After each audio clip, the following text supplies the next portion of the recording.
আচ্ছা, তো আজকে আমরা প্রথমে যে জিনিসটা পড়বো সেটা আমরা লাস্ট দিন হচ্ছে যে পড়ছিলাম যে রক্তচাপ। আমরা লাস্ট দিন পড়ছিলাম যে রক্তচাপ বা যেটাকে আমরা বলি হচ্ছে ব্লাড প্রেশার। আচ্ছা, তো রক্তচাপ বা ব্লাড প্রেশার একে আমরা কি বলি? আমাদের রক্তচাপ বা ব্লাড প্রেশার যে নিয়ন্ত্রণ হয় যে রিফ্লেক্সের মাধ্যমে, যে ক্রিয়ার মাধ্যমে নিয়ন্ত্রণ হয়, সেই ক্রিয়াটাকে আমরা বলি হচ্ছে ব্যারো রিফ্লেক্স। যে প্রক্রিয়ায় আমাদের এই রক্তচাপটা নিয়ন্ত্রিত হয়। আর যারা এই রক্তচাপের পরিবর্তনটাকে খেয়াল করে, নজর করে, যারা রক্তচাপের কোনো পরিবর্তন হলে সেই পরিবর্তনের বিরুদ্ধে যুদ্ধ ঘোষণা করে, তার মানে রক্তচাপ পরিবর্তন গ্রাহক, যারা হচ্ছে এই রক্তচাপের পরিবর্তনটাকে গ্রহণ করে, পরিবর্তন গ্রাহক, তাদেরকে আমরা বলি হচ্ছে ব্যারো রিসেপ্টর। তাদেরকে আমরা কি বলি? তাদেরকে আমরা বলি হচ্ছে ব্যারো রিসেপ্টর। ব্যারো কথাটা আসছে ব্যারেল থেকে। ব্যারো মানে হচ্ছে যে চাপ, তার মানে হচ্ছে তারা চাপ গ্রাহক। যে কোনো জায়গায় চাপের পরিবর্তন হলে সেই চাপটা গ্রহণ করে কারা? এই ব্যারো রিসেপ্টর হয়। ব্লাড প্রেশার আমরা জেনেছি যে ব্লাড প্রেশারের রেঞ্জ, ব্লাড প্রেশারের মান কত হয়, কত হলে আমরা হাই প্রেশার বলি, কত হলে আমরা লো প্রেশার বলি। এবং আমরা জানি যে আমাদের জন্য অলওয়েজ একটা ইমার্জেন্সি কন্ডিশন কি? হাইপার টেনশন আমাদের জন্য একটা ইমার্জেন্সি কন্ডিশন। এবং কখনো যদি দেখো যে তোমাদের বাবা মা কারো প্রেশার মোর দেন 180 মিলিমিটার মার্কে চলে গেছে, দিস হাইপারটেনসিভ ক্রাইসিস বলি আমরা সেই জিনিসটাকে, এবং সেটা একটা আমাদের মেডিকেলি ইমার্জেন্সি, তখন তাকে খুব দ্রুত হসপিটালাইজ করা উচিত। তো এখন হচ্ছে যে আমরা আজকে পড়বো যে কিভাবে আমাদের বডিতে আসলে ব্লাড প্রেশারটা রেগুলেট হয়। আমাদের বডি সবসময় কাজ বা সবসময় আমাদের বডির লক্ষ্য হচ্ছে হোমিওস্টেসিস মেনটেন করা। আমাদের বডি সবসময় লক্ষ্য কি? আমাদের বডি সবসময় লক্ষ্য হচ্ছে হোমিওস্টেসিস মেনটেন করা। হোমিওস্টেসিস মেনটেন করে, স্ট্যাসিস। হোমিওস্টেসিস মানে কি? Home stasis. স্ট্যাসিস মানে হচ্ছে যে আমরা বলি যে স্থিতিস্থাপকতা বা স্থির একটা দশা, এবং হচ্ছে যে হোম মানে তো বাসাবাড়ি, মানে বাসাবাড়ির স্থির দশা। আসলে হোমিওস্ট্যাসিস বলতে বোঝায় যে আমাদের বডির নর্মাল কন্ডিশনটা সবসময় মেনটেন করা। যে আমাদের হাইপোথ্যালামাসের কাজ হচ্ছে আমাদের থার্মো রেগুলেশন করা। থার্মো রেগুলেশন মানে আমাদের দেহের তাপমাত্রা নিয়ন্ত্রণ করা। তো এই যে আমাদের হাইপোথ্যালামাস আছে, যাদের কাজ আমাদের দেহের তাপমাত্রা নিয়ন্ত্রণ করা, এই হাইপোথ্যালামাস সবসময় দেহের তাপমাত্রা নিয়ন্ত্রণ করে তাপমাত্রাকে অলওয়েজ 98.7 ডিগ্রি ফারেনহাইট বা 98.9 ডিগ্রি ফারেনহাইট যেটার মধ্যে নির্দিষ্ট থাকে সেখানে আনার চেষ্টা করবে। বাড়লে কমাবে, কমলে বাড়াবে, মানে একটা স্ট্যাটিক পয়েন্ট থাকে, একটা স্ট্যাটিক সেট পয়েন্ট বলি আমরা এটাকে। সেই স্ট্যাটিক সেট পয়েন্টে সবসময় আনা নেওয়ার চেষ্টা করে। লাইক আমাদের এই যে আমাদের ব্যারো রিসেপ্টর বা ব্যারো রিফ্লেক্স প্রক্রিয়া রয়েছে, এই ব্যারো রিসেপ্টর বা ব্যারো রিফ্লেক্স প্রক্রিয়ায় সবসময় আমাদের চেষ্টা থাকে যে আমাদের ব্লাড প্রেশারটাকে যেন আমরা নর্মালে আনতে পারি, আমাদের ব্লাড প্রেশারটাকে যেন আমরা স্বাভাবিক অবস্থায় আনতে পারি। তো কোনো কারণে ধরো আমি দৌড়াইলাম, এখন ধুপ ধুপ ধুপ ধুপ ধুপ ধুপ দৌড়াইলাম পর যখন আমি আমার ব্লাড প্রেশার মাপবো, ব্লাড প্রেশার মাপলে ইন দ্যাট মিন টাইম আমার ব্লাড প্রেশার আসবে অনেক বেশি। তাহলে দৌড়ানোর পর সাথে সাথে যদি আমি ব্লাড প্রেশার মাপি, সাথে সাথে ব্লাড প্রেশার মাপলে আমার ব্লাড প্রেশার আসবে অনেক বেশি আসবে, যে আমাদের ব্লাড প্রেশার হয়তো 160/130 আসতে পারে। সো তখন কি আমি এটাকে আমার হাই প্রেশার বলতে পারবো? বা তখনই কি আমি সেই পেশেন্টটাকে হাই প্রেশারের ওষুধ দিয়ে দিব? যে একটা ধরেন একটা আপনি β2 ব্লকার খান, বা আপনি একটা ACE রিসেপ্টর ইনহিবিটর খান, বা আপনি হচ্ছে যে একটা ক্যালসিয়াম চ্যানেল ব্লকার খান, যা বলছে এগুলো ওষুধের নাম বলছে, তোমাদের এখন জানার দরকার নেই। তোমরা যখন মেডিকেলে ভর্তি হবে এবং মেডিকেলে ভর্তি হয়ে যখন অনেক কষ্ট করে 3rd ইয়ারে পাস করে 4th ইয়ারে উঠতে পারবে, তখন তোমাদের ফার্মাকোলজি নামে একটা সাবজেক্ট রয়েছে। সেই ফার্মাকোলজি সাবজেক্টে তোমাদের ড্রাগগুলোর নাম পড়াবে, যে কখন কোন ড্রাগ খেতে হয়, কোন ড্রাগ কোন ডোজে দিতে হয়, এগুলো ফার্মাকোলজিতে পড়ায়। তো এই যে আমাদের ব্লাড প্রেশারটা, তাহলে আমরা হাই প্রেশার বলি একটা পেশেন্টকে? হাই প্রেশার বলি যদি একটা পেশেন্ট কাম অ্যান্ড কোয়াইট কন্ডিশনে আছে, একদম স্বাভাবিক অবস্থায় রয়েছে, একদম শান্তিমতো অবস্থায় রয়েছে, তখন আমরা যদি ব্লাড প্রেশার মেপে দেখি যে হাই, এবং একদিন দেখলেও বলতে পারি না, পরপর 3 দিন যদি আমরা দেখতে পাই, বা আমরা এটা 1 সপ্তাহ ধরে অ্যাসেস করি, 3বার ব্লাড প্রেশার মাপার পর যদি দেখি যে না 3বারই তার ব্লাড প্রেশার হাই আসছে, তখন আমরা তাকে উচ্চ রক্তচাপ বা হাই ব্লাড প্রেশারের পেশেন্ট বা হাইপার টেনশনের পেশেন্ট বলে আমরা তাকে হচ্ছে যে মার্ক করি। So that's why blood pressure আমি যে কোনো টাইমে মাপলেই হবে না। একটা ব্লাড প্রেশার মাপার আগে আমার কিছু প্রসিডিউর আছে। সে পেশেন্টটাকে একটা জায়গায় বসানো, সে কিছুক্ষণ সেখানে রেস্ট নেবে, একদম চিন্তামুক্ত থাকবে, তখন আমরা ব্লাড প্রেশারটা মাপি। অতিরিক্ত টেনশনে ব্লাড প্রেশার বেড়ে যায়। লাস্ট দিন আমি তোমাদের আমার গল্প শুনিয়েছি যে আমার যখন অ্যাডমিশন টেস্ট ছিল তখন আমার ব্লাড প্রেশার বেড়ে গিয়েছিল। সো ইটস কমন, কিন্তু আমাদের বডির সবসময় চেষ্টা হচ্ছে ব্লাড প্রেশারটাকে নর্মালে আনার চেষ্টা করতে হবে। তো এই যে ব্যারো রিসেপ্টর রয়েছে আমাদের, এই ব্যারো রিসেপ্টর আমাদের 2 টাইপের রয়েছে। হ্যাঁ, আজকে কেমিস্ট্রি ক্লাস আছে রাত 9টা বাজে, রাত 10টায় না, রাত 9টায়। তো এই ব্যারো রিসেপ্টর যে রয়েছে, আমাদের ব্যারো রিসেপ্টর দুইটা রয়েছে, একটাকে আমরা বলি high blood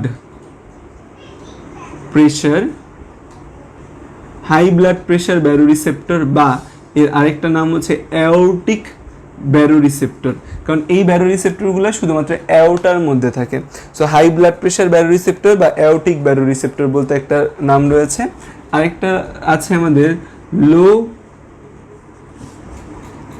blood pressure barrow receptor or cardio pulmonary barrow receptor, cardio pulmonary barrow receptor.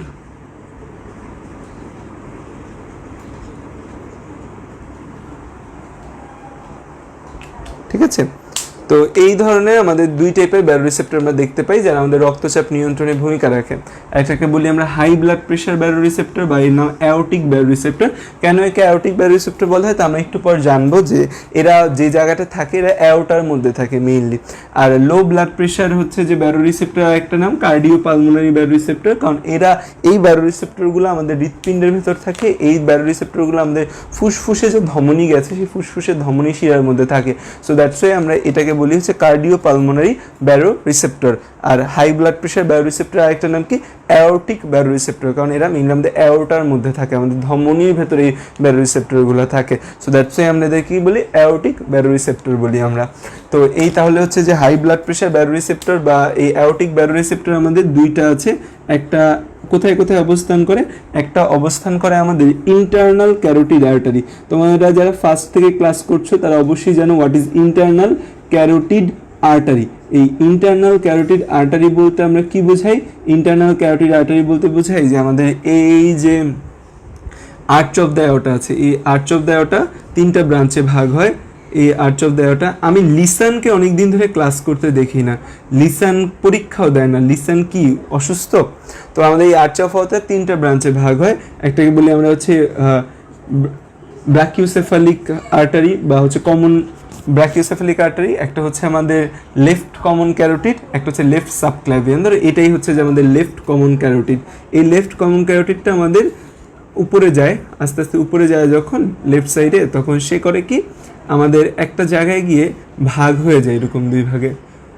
এই যে দুইটা ভাগ হয়, একটা যায় হচ্ছে আমাদের মস্তিষ্ক বা ব্রেইনের দিকে, তাকে আমরা বলি internal carotid artery, internal carotid artery. আর আমাদের হচ্ছে যে আরেকটা যায় হচ্ছে আমাদের যে হেড রয়েছে, তারপর আমাদের নানা যে অংশ রয়েছে আমাদের, সেই হেড এবং নানা অংশের মধ্যে ব্লাড সাপ্লাই দেয়। আমাদের ফেসিয়াল রিজিয়নে, গলার রিজিয়নে ব্লাড সাপ্লাই দেয়, তাকে আমরা বলি এক্সটার্নাল ক্যারোটিড আর্টারি। তো এই যে ইন্টারনাল ক্যারোটিড আর্টারি রয়েছে না, ইন্টারনাল ক্যারোটিড আর্টারি এই জায়গায় ইন্টারনাল ক্যারোটিড আর্টারিটা একটু এরকম প্রসারিত অবস্থায় থাকে। ইন্টারনাল ক্যারোটিড আর্টারি একটু এরকম প্রসারিত অবস্থায় থাকে। এই যে ইন্টারনাল ক্যারোটিড আর্টারি একটু প্রসারিত অবস্থায় থাকে তাকে আমরা বলি ক্যারোটিড সাইনাস, তাকে আমরা কি বলি ক্যারোটিড সাইনাস। তো এই যে ক্যারোটিড সাইনাস রয়েছে, এই ক্যারোটিড সাইনাসগুলো আমাদের বা ক্যারোটিড সাইনাসগুলোর এই জায়গাটায় উদ্দীপনা গ্রহণ করতে পারে উচ্চ রক্তচাপের। তো এই ইন্টারনাল ক্যারোটিড আর্টারির মধ্যে আমাদের কি উদ্দীপনা গ্রহণ করে? ইন্টারনাল ক্যারোটিড আর্টারির মধ্যে যে উদ্দীপনাটা গ্রহণ করে যে জায়গাটা, তার নাম হচ্ছে ক্যারোটিড সাইনাস। তার নাম কি? তার নাম হচ্ছে ক্যারোটিড সাইনাস বলি আমরা এই জায়গাটাকে। ঠিক আছে, একটু ডায়ালেটেড জায়গা এই জায়গাটাকে। ক্যারোটিড সাইনাসটা কি? দ্য ডায়ালেটেড পোর্শন, ডায়ালেটেড মানে প্রসারিত, dilated portion of internal carotid artery. ঠিক আছে, dilated portion of internal carotid আর্টারিকে আমরা বলি ক্যারোটিড সাইনাস বলি। আর আরেকটা অংশ পাওয়া যায়, এই যে আমাদের আর্চ অফ অ্যাওর্টা আছে না, এই আর্চ অফ অ্যাওর্টার মধ্যেও, এই যে আমাদের আর্চ অফ অ্যাওর্টা, এই আর্চ অফ অ্যাওর্টার মধ্যেও দেখা যায় এরকম কিছু টিস্যু পাওয়া যায়। আর্চ অফ অ্যাওর্টার মধ্যে কিছু টিস্যু পাওয়া যায় যারা এই ব্লাড প্রেশারটাকে চিনতে পারে যে ব্লাড প্রেশার বাড়লো না কমলো। সো তাহলে আরেকটা থাকে কোথায়? আমাদের অ্যাওর্টিক আর্চে বা আর্চ অফ দ্য অ্যাওর্টা। তোমাদের বই টার্মটা ইউজ করা হয়েছে এভাবে, অ্যাওর্টিক আর্চ। তোমাদের বই টার্মিনোলজিটা ইউজ করেছে কিভাবে? Aortic arch. তো অ্যাওর্টিক আর্চকে আমরা বলতে পারি আর্চ অফ অ্যাওর্টাও বলতে পারি, তাই না? অ্যাওর্টিক আর্চ বা আর্চ অফ অ্যাওর্টা, হ্যাঁ সেম কথা। এই জায়গায় আমাদের যে উদ্দীপনাটা গ্রহণ করে তাকে আমরা কি বলি? এই জায়গায় যে উদ্দীপনা গ্রহণ করে তাকে আমরা বলি হচ্ছে অ্যাওর্টিক বডি, যে জায়গাটার নাম অ্যাওর্টিক বডিজ বলি। ঠিক আছে, যেখানে কিছু ছোট ছোট ছোট ছোট অংশ থাকে, যে অংশগুলো আমাদের এই উদ্দীপনাটা গ্রহণ করতে পারে তাদেরকে আমরা কি বলি? অ্যাওর্টিক বডিজ বলি। তার মানে আমাদের এই হাই ব্লাড প্রেশার যে ব্যারোরিসেপ্টর রয়েছে, যারা উচ্চচাপ সংবেদ গ্রহণ করতে পারে, তারা আমাদের দুইটা জায়গায় থাকে। একটা থাকে হচ্ছে ইন্টারনাল ক্যারোটিড আর্টারি, একটা বা আমাদের বইয়ের বাংলা ভাষায় বলা হচ্ছে অন্তঃস্থ ক্যারোটিড ধমনী।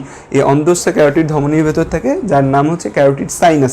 Sinus is a dilated portion of the internal carotid artery. আরেকটা থাকে হচ্ছে আমাদের অ্যাওটিক আর্চ বা আর্চ অফ অ্যাওর্টা। এইখানে কিছু ছোট ছোট অংশ থাকে যাদেরকে আমরা বলি কি অ্যাওর্টিক বডিজ বলি। কি বলি আমরা? অ্যাওর্টিক বডিজ বলি।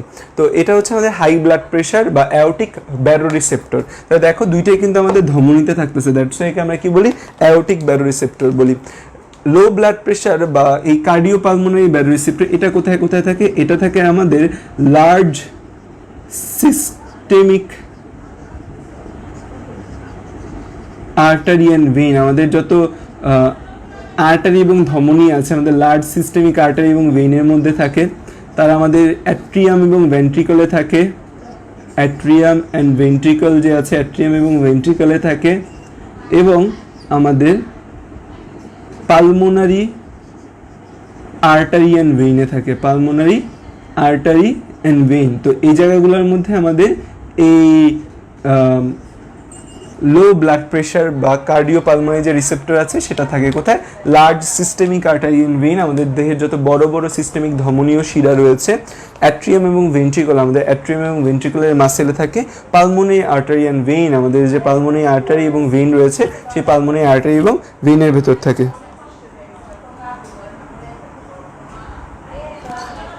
আয় হ্যাঁ রে, করোনারি সাইনাস আর ক্যারোটিড সাইনাসের মধ্যে ডিফারেন্স করতেছে। কই করোনারি সাইনাস আর কই ক্যারোটিড সাইনাস? করোনারি সাইনাস দিবে আমাদের মস্তিষ্কে, ক্যারোটিড সাইনাস দিবে আমাদের মস্তিষ্কে ব্লাড সাপ্লাই। করোনারি সাইনাস তো হচ্ছে আমাদের এই হৃৎপিণ্ডের ব্যাপার। আমাদের হৃৎপিণ্ডের মধ্যে আমাদের যে ডায়ালেটেড শিরাটা যেখানে প্রসারিত থাকে, সেই জায়গাটাকে আমরা বলি করোনারি সাইনাস। প্রসারিত যে কোনো কিছু, রক্তনালীর ভিতর প্রসারিত থাকলে তখন আমরা সাইনাস টার্মিনোলজিটা ইউজ করি। দুইটা তো দুই জায়গায়, ক্যারোটিড মানে মস্তিষ্ক, করোনারি মানে হৃৎপিণ্ড। ঠিক আছে, লেখা হয়েছে এই জায়গাটা।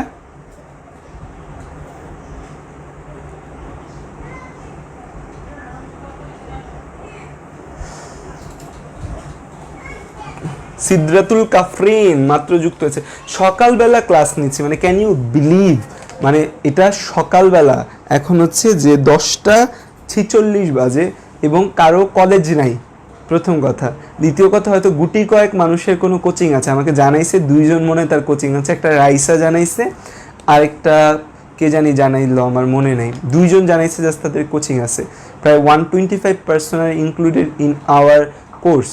এবং হচ্ছে 2 জন জানাইছে, আমি ধরে নিলাম যে আরও 2 জনের সাথে আরও 8 জন, 10 জনের কোনো সমস্যা আছে। দ্যাট মিনস 115 জন অন্তত আছে, মানে মিনিমাম 100 জন লাইভে থাকার কথা। সেখানে সকালবেলা 10:30 বাজে, ফ্রাইডে, দ্যাটস অনলি 51 জন লাইভে আছে। মানে যাই হোক, ওকে। তো আমাদের এই ব্যাপারটা আমরা বুঝলাম। এবার আমরা হচ্ছে যে এই যে ব্যারোরিসেপ্টরগুলো রয়েছে, ব্যারোরিসেপ্টরগুলো আমাদের কীভাবে ব্লাড প্রেশার নিয়ন্ত্রণ করে সেটা আমরা একটু ফ্লো চার্ট আকারে দেখব। ঠিক আছে? আচ্ছা, আমাদের রক্তচাপ নিয়ন্ত্রণের ক্ষেত্রে আমি তোমাদের একটু ইম্পর্টেন্ট জিনিস একটু বলি যে আমাদের রক্তচাপ নিয়ন্ত্রণের ক্ষেত্রে 2টা জিনিস খুব ইম্পর্টেন্ট কথা। আমাদের রক্তচাপ নিয়ন্ত্রণের ক্ষেত্রে 2টা ব্যাপার খুব ইম্পর্টেন্ট। একটা হচ্ছে যে আমাদের মানে রক্তচাপ নিয়ন্ত্রণের ক্ষেত্রে আমাদের কিছু জিনিস মনে রাখতে হবে। রক্তচাপ নিয়ন্ত্রণের ক্ষেত্রে ধরো আমাদের নিয়ন্ত্রণে কিছু প্রিডিসপোজিং ফ্যাক্টরের মধ্যে একটা হচ্ছে হার্টবিট। ধরো তোমার হার্টবিট বেশি, হার্টবিট বা আমাদের হার্টবিট বা আমরা বলি হৃদস্পন্দন, হৃদস্পন্দন যদি আমাদের বেশি হয় তাহলে কি ব্লাড প্রেশার বেশি হবে না কম হবে বলো? আর হচ্ছে হৃদস্পন্দন যদি আমাদের কম হয় তখন আমাদের ব্লাড প্রেশার কি হবে তোমরা কমেন্টে জানাবা। তারপর হচ্ছে আমাদের রক্তনালী, রক্তনালী যদি আমাদের সংকুচিত হয় আর রক্তনালী যদি আমাদের প্রসারিত হয় তখন আমাদের ব্লাড প্রেশারের কি হবে। 3 নম্বর একটা জিনিস হচ্ছে রক্তের আয়তন। রক্তের আয়তন, যদিও রক্তের আয়তন বাড়লে কি হবে, রক্তের আয়তন কমলে কি হবে, এই তিনটা ফ্যাক্টরে আমাদের ব্লাড প্রেশার বা রক্তচাপের কি হবে, রক্তচাপ নিয়ন্ত্রণের ক্ষেত্রে এই তিনটা জিনিস আমাদের খুব ইম্পর্টেন্ট, যে আমাদের হার্টবিট, আমাদের রক্তনালীর সংকোচন না প্রসারণ, রক্তের আয়তন বাড়লো না কমলো, এই তিনটা যে ফ্যাক্টর রয়েছে এই তিনটা ফ্যাক্টরের কোন ক্ষেত্রে কি হবে।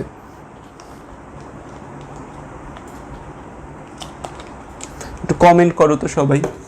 এই তিনটা ব্যাপার বুঝলে না আমাদের বাকি ব্যাপারগুলো তোমরা বুঝে যাবা। হার্টবিট বেশি, প্রেশার বেশি, হার্টবিট কম, প্রেশার কম, একদম কারেক্ট। হার্টবিট যদি আমাদের বেশি হয় তখন আমাদের ব্লাড প্রেশার বা বিপি যে আছে, বিপিটা হার্টবিট বাড়ার সাথে সাথে বেড়ে যাবে, বিপি, ঠিক আছে।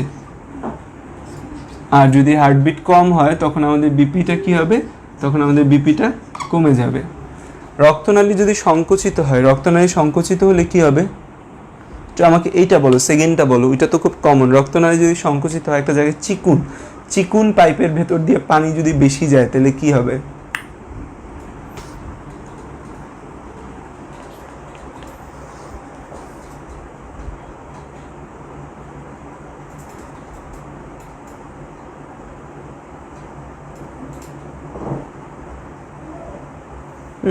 তো রক্তনালী যদি সংকুচিত হয়, রক্তনালী সংকুচিত হলে আমাদের হচ্ছে যে একই সাথে আমাদের রক্তনালী যদি সংকুচিত হয় তখন হচ্ছে আমাদের ব্লাড প্রেশার বাড়ে। কারণ কি, একটা চিকুন নালী, সেই চিকুন নালীর ভেতর দিয়ে যখন রক্ত বেশি যাবে তখন চারপাশে ধাক্কাটাও বেশি পাবে, এবং ধাক্কাটা যখন বেশি পাবে তখন আমরা সেই ব্লাড প্রেশারটা বুঝতে পারবো বেশি বা মাপলে আসবে বেশি। আর রক্তনালী যদি প্রসারিত অবস্থায় থাকে তখন ব্লাডগুলো যখন যাবে তখন এই ধাক্কাটা, এই পার্শ্বচাপটা কম হবে। তার মানে রক্তনালী সংকুচিত হলে ব্লাড প্রেশার বাড়বে, রক্তনালী প্রসারিত হলে ব্লাড প্রেশার কমবে।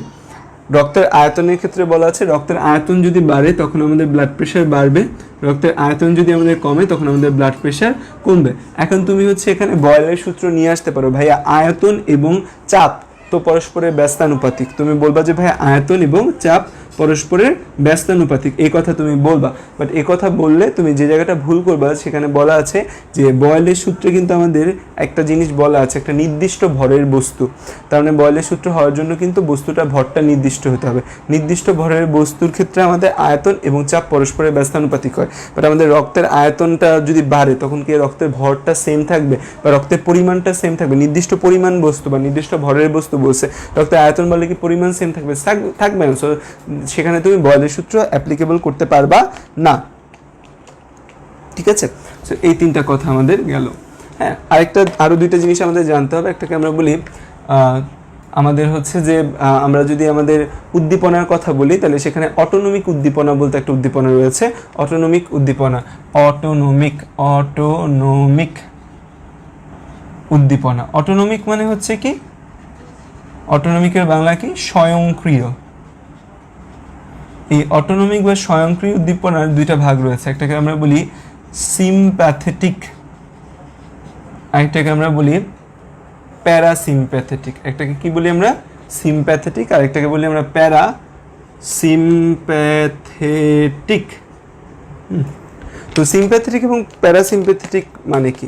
সিম্প্যাথেটিককে আমরা বলি নার্ভ অফ ইমার্জেন্সি। সিম্প্যাথেটিকের আরেকটা নাম কি, নার্ভ অফ ইমার্জেন্সি।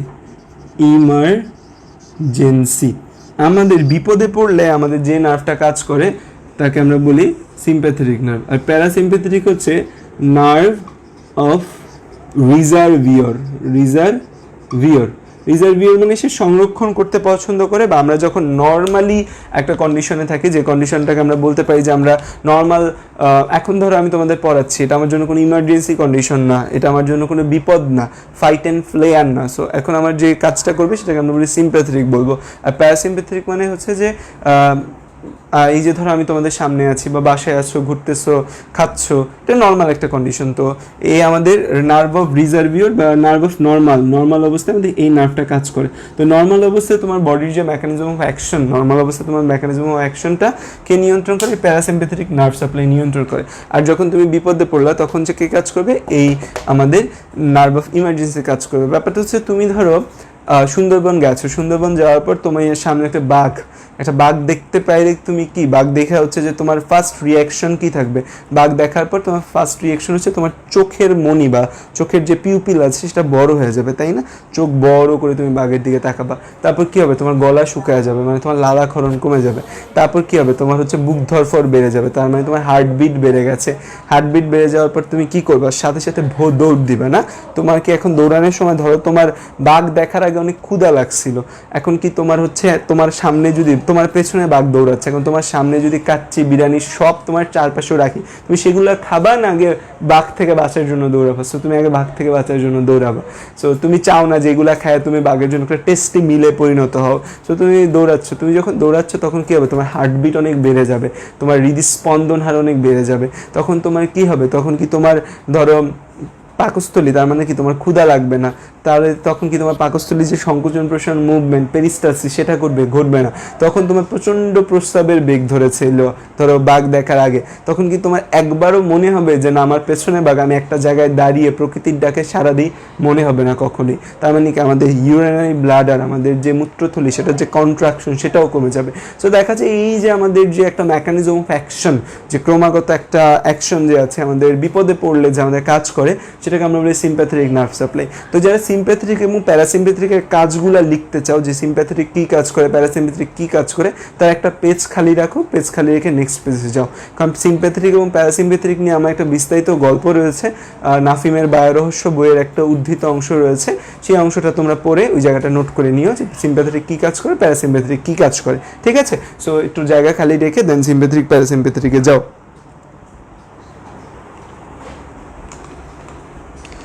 রক্তের সান্দ্রতার উপর বিপি নির্ভরশীল? হ্যাঁ, রক্তের সান্দ্রতার উপর ব্লাড প্রেশার তো অবশ্যই কিছুটা নির্ভরশীল হবে, কারণ সান্দ্রতা মানেই তো হচ্ছে যে প্রবাহ, রক্তের প্রবাহটা যখন ঠিক না থাকবে তখন তো ব্লাড প্রেশারও কমে যাবে। বাট আমরা মোটা দাগে এই তিনটা জিনিসকে আমরা আনি। তো এই নার্ভ অফ সিম্প্যাথেটিকের কারণে তাহলে আমরা একটা জিনিস বুঝতে পারলাম যে সিম্প্যাথেটিক আমার হার্ট বিট বাড়ায়, সিম্প্যাথেটিক আমার কী করে, হার্টবিট বাড়ায়। তো সিম্প্যাথেটিক আমাদের হার্টবিট বাড়ায় না বলে আমরা বলবো যে সিম্প্যাথেটিক নার্ভ সাপ্লাই আমাদের ব্লাড প্রেশার বাড়ায়।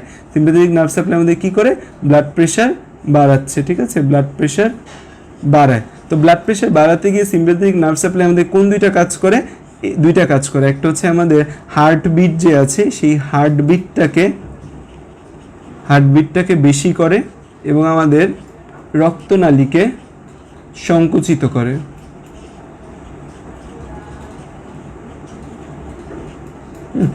রক্তনালীকে সংকুচিত করে, এই দুইটা প্রসিডিউর করে ওরা আমাদের হার্টবিটটাকে বাড়ায়, সিম্প্যাথেটিক নার্ভ সাপ্লাই। আর প্যারাসিম্প্যাথেটিক নার্ভ সাপ্লাই হচ্ছে কি, সিম্প্যাথেটিকের অ্যাকশনটা যখন কমে যাবে তখন আমাদের বডিটাকে ঠিক করার জন্য যে অ্যাকশনটা চলবে সেটা হচ্ছে প্যারাসিম্প্যাথেটিক অ্যাকশন। সো সিম্প্যাথেটিক হচ্ছে আমাদের হার্টবিট বাড়াবে এবং রক্তনালীকে সংকুচিত করবে, দ্যাটস ওয়াই আমাদের ব্লাড প্রেশারটা বেড়ে যাবে। হ্যাঁ, তো এই হচ্ছে আমাদের সিম্প্যাথেটিক প্যারাসিম্প্যাথেটিক নিয়ে মোটামুটি হালকা পাতলা কথাবার্তা। এবার আসো যে আমরা ব্যারো রিসেপ্টরগুলো নিয়ে, তাহলে এবার আমরা ব্যারো রিসেপ্টরগুলো নিয়ে কথাবার্তা বলি।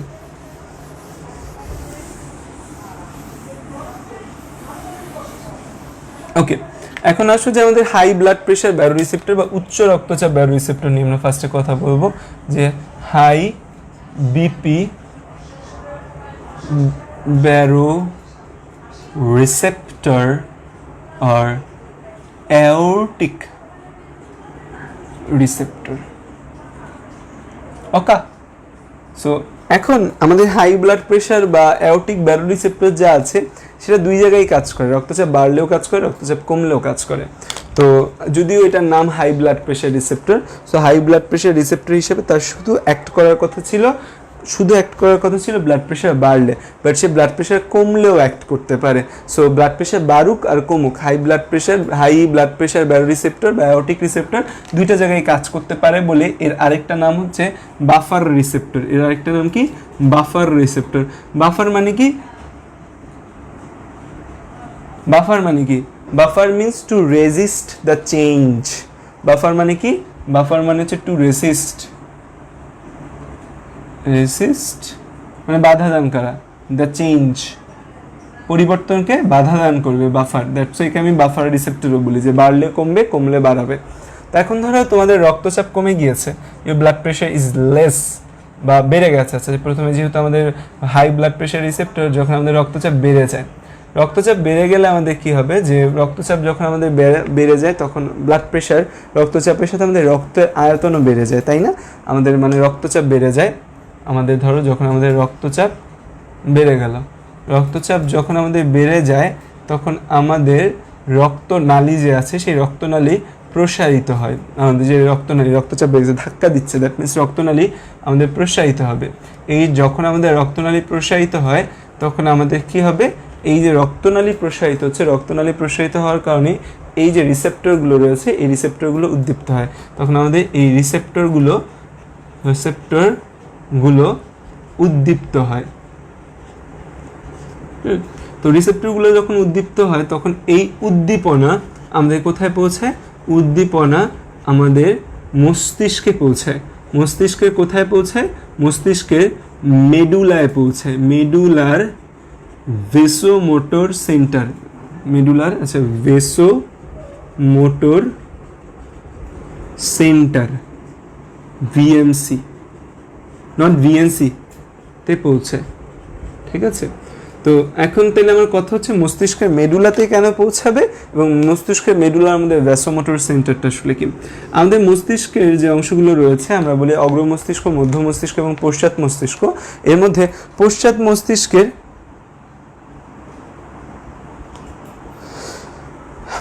মস্তিষ্কের যে অংশ রয়েছে, পশ্চাৎ মস্তিষ্কের তিনটা অংশ আমরা জানি। একটাকে বলি আমরা সেরেবেলাম, 9-10 ছিল, একটার নাম হচ্ছে আমাদের পন্স এবং আরেকটার নাম মেডুলা। তো মেডুলা, এই যে মেডুলা আছে, এই মেডুলা আমাদের বডির সবচেয়ে ইম্পর্টেন্ট কাজগুলো করে। আমাদের ব্লাড প্রেশার নিয়ন্ত্রণ করা, আমাদের রেসপিরেশন নিয়ন্ত্রণ করা, আমাদের পৌষ্টিক নালীর সংকোচন প্রসারণ নিয়ন্ত্রণ করা। তো মোস্ট ইম্পর্টেন্ট কাজ আমার যা আছে আমাদের বডির মেডুলা করে। সেই মেডুলার মধ্যে একটা স্পেসিফিক সেন্টার রয়েছে যেটাকে আমরা বলি ভেসোমোটর সেন্টার। ভেসো কথাটা এসেছে ভেসেল থেকে। কোথা থেকে এসেছে, ভেসেল। মোটর মানে হচ্ছে ভেসেলের যে মোটর অ্যাক্টিভিটিগুলো রয়েছে। কিছু অ্যাক্টিভিটি আমাদের রয়েছে যেগুলোকে আমরা বলি সেন্সরি অ্যাক্টিভিটি। আমাদের কিছু অ্যাক্টিভিটি রয়েছে যাদের আমরা বলি সেন্সরি অ্যাক্টিভিটি বা সংবেদী গ্রাহক বা সংবেদ বহন করে এরকম কাজ। আর কিছু অ্যাক্টিভিটি রয়েছে আমরা যেগুলোকে বলি মোটর অ্যাক্টিভিটি।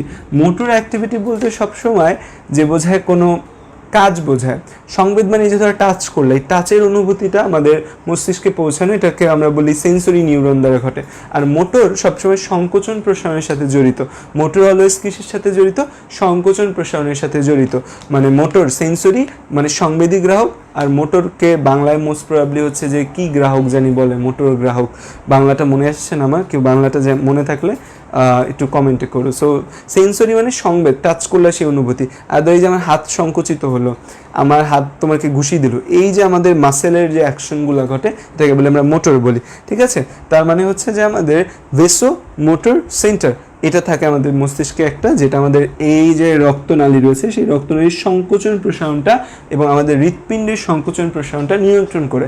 সো রক্তনালী এবং হৃৎপিণ্ডের সংকোচন প্রসারণ যারা নিয়ন্ত্রণ করে তাদেরকে আমরা বলি ভেসোমোটর সেন্টার। সো আমাদের এই ভেসোমোটর সেন্টারে, মস্তিষ্কের যে ভেসোমোটর সেন্টার, সেই ভেসোমোটর সেন্টারে আমাদের উদ্দীপনাটা পৌঁছায়। মস্তিষ্কের ভেসোমোটর সেন্টারে গেলে মস্তিষ্ক যে কাজটা করে, যে আমাদের সিম্প্যাথেটিক যে নার্ভ রয়েছে, আমরা জানি সিম্প্যাথেটিক নার্ভ আমাদের ব্লাড প্রেশার বাড়াতে সাহায্য করে।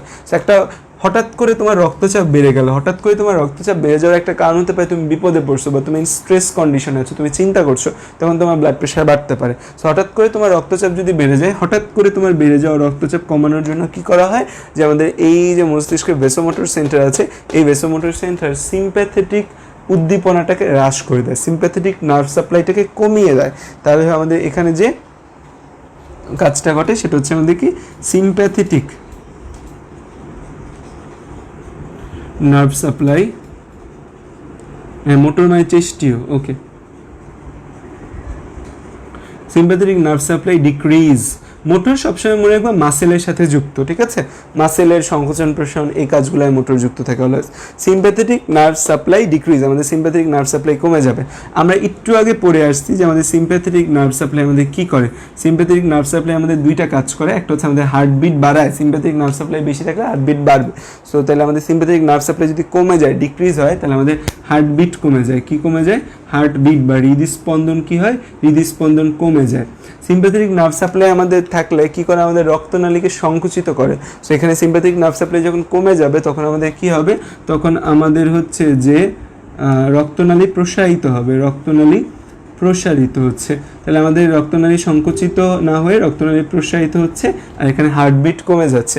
এই দুইটা ক্রিয়ার একসাথে ঘটে আমাদের ফলে কি হবে, যে আমাদের হার্টবিট কমে গেছে, রক্তনালী প্রসারিত হয়েছে। চিন্তা করে দেখো, আমরা ওই যে তোমাদের 6টা জিনিস লিখিয়েছিলাম, সেই দুইটা অনুযায়ী দুইটাই যদি হার্টবিটও কমে যায়, রক্তনালী যদি প্রসারিত হয়, হার্টবিট কমে গেছে, তাহলে রক্তনালীর উপর চাপ কমে যাবে, রক্তনালী প্রসারিত হয় মানে রক্তনালীর উপর চাপ কমে যাবে, দ্যাট মিনস আমাদের ব্লাড প্রেশার কমে গেল।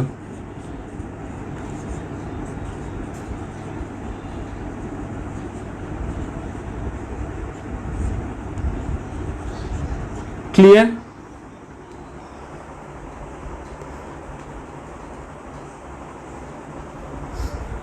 মস্তিষ্ক হবে স্পেলিং ভুল, কোথায় মস্তিষ্কের স্পেলিং ভুল করছি? ঠিকই তো আছে, মস্তিষ্ক।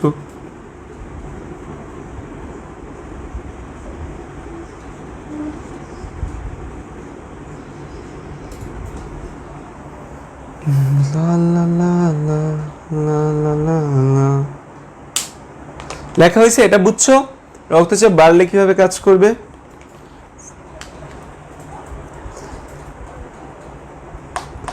তাবাসসুম, তামিম, মৌমিতা চলে যাওয়া, আমাদের 50 জন থেকে লাইভে একজন কমে গিয়ে 49 জন হয়ে গেছে। সকালবেলা লাইভ মানুষ নেই, কোয়াইট এম্বারেসিং। যাই হোক, লাস্ট মান্থে এত বললাম যে যারা ক্লাস করো না তারা যুক্ত হবে না, তাও তোমরা হচ্ছে যে ক্লাস না করে যুক্ত হয়ে গেছো। আচ্ছা যাই হোক, যুক্ত। কোথায় মস্তিষ্কে খ দেয়নি?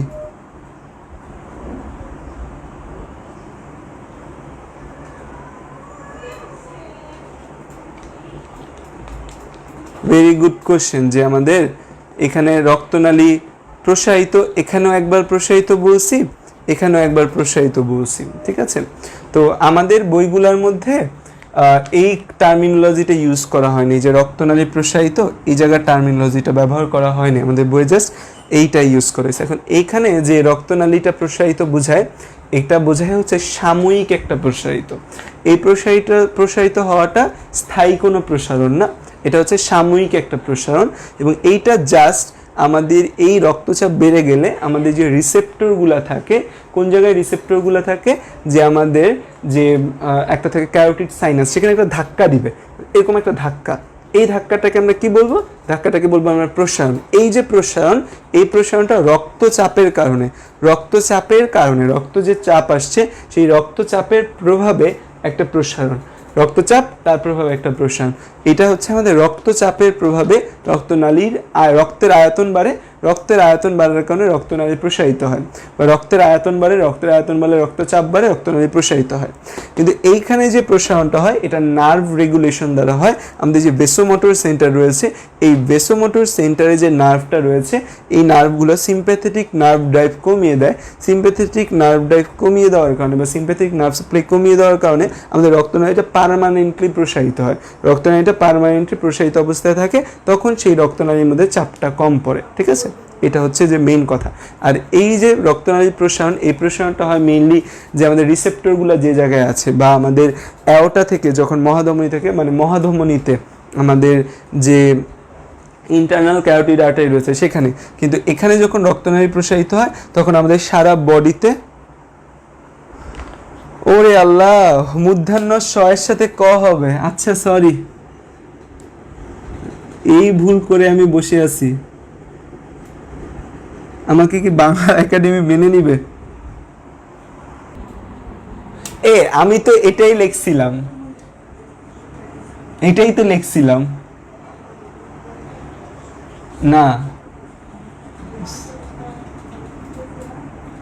আচ্ছা দেখি তোমরা কি লিখছো। ও আচ্ছা সরি, মস্তিষ্ক। হ্যাঁ এবার ঠিক আছে। আচ্ছা থাক, আমি বাংলা লিখবো না, আমি ইংরেজিতে লিখবো। ব্রেইন। আল্লাহ কি অবস্থা বাংলার, না? লজ্জা লজ্জা।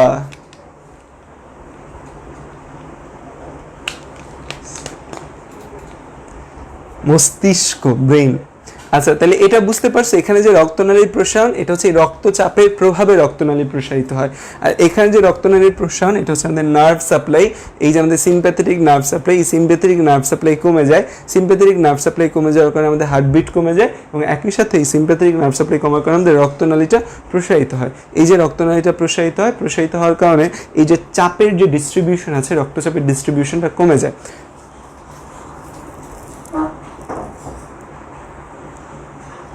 মস্তিষ্ক,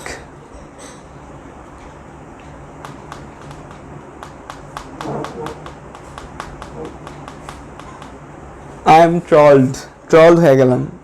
আচ্ছা, এতটুকু বুঝতে পারছো কি না বলো?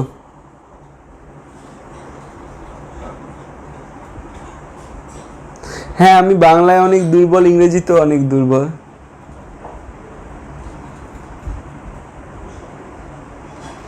আচ্ছা, এতটুকু বুঝতে পারছো কি না বলো?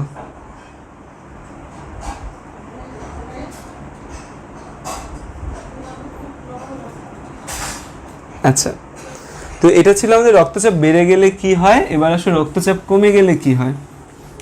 ঠিক আছে, কোনো কারণে রক্তচাপ কমে যেতে পারে কি কি কারণে। ধরো হচ্ছে তুমি অ্যাক্সিডেন্ট করছো, অ্যাক্সিডেন্ট করে তোমার প্রচুর রক্ত বের হয়ে গেছে দেহ থেকে, তুমি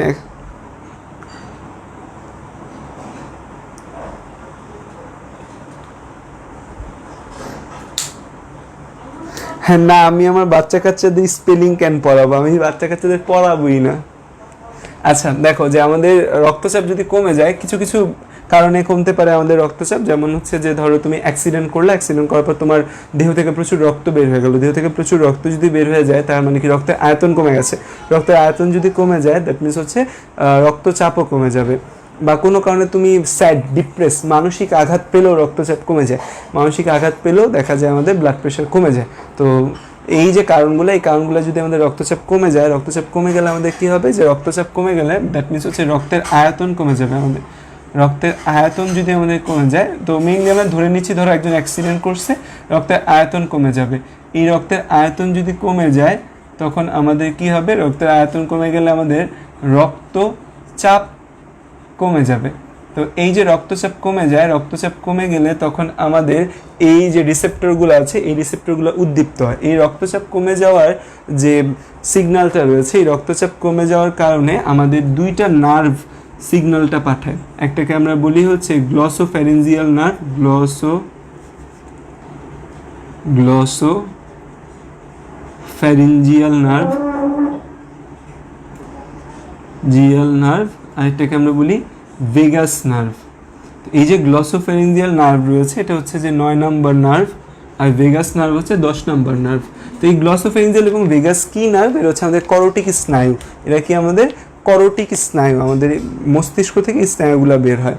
তো এই গ্লসোফ্যারিঞ্জিয়াল এবং ভেগাস এই দুইটা নার্ভের মাধ্যমে এই রক্তচাপ কমে যাওয়ার যে উদ্দীপনা, এই রক্তচাপ কমে যাওয়ার উদ্দীপনাটা আমাদের কোথায় যায়, আমাদের এই মেডালাতে যায়। ঠিক আছে, আমাদের মেডুলাতে যায়, আমাদের মস্তিষ্কের যে মেডুলা রয়েছে মেডুলার মধ্যে এই উদ্দীপনাটা যায়। মেডুলার মধ্যে এই উদ্দীপনাটা যাওয়ার পর এই গ্লসোফ্যারিঞ্জিয়াল এবং ভেগাস নার্ভের মাধ্যমে আমাদের মেডুলা বুঝতে পারে যে আমাদের এই রক্তের আয়তন কমে গেছে, রক্তচাপ কমে গেছে। তখন সেটা বাড়ানোর জন্য কি হবে, আমাদের সিম্প্যাথেটিক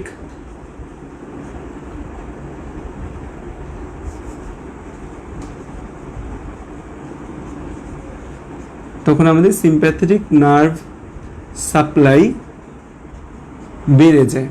এই যে সিম্প্যাথেটিক নার্ভ সাপ্লাই বেড়ে যায়, সিম্প্যাথেটিক নার্ভ সাপ্লাই বেড়ে যাওয়ার কারণে আমার কী হবে, সিম্প্যাথেটিক নার্ভ সাপ্লাই বেড়ে যাওয়ার কারণে আমাদের হার্টবিট যে রয়েছে সেই হার্টবিট আমাদের ইনক্রিজ হবে, এবং আমাদের যে ভেসেল আছে এই ভেসেলটা সংকুচিত হবে, যেটাকে আমরা বলি ভাস্কুলার, রক্তনালীর সংকোচন, রক্তনালীর সংকোচন।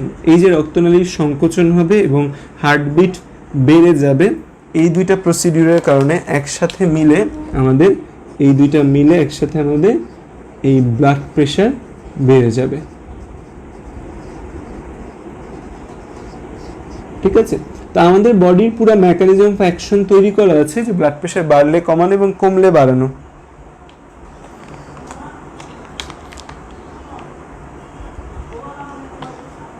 ঠিক আছে।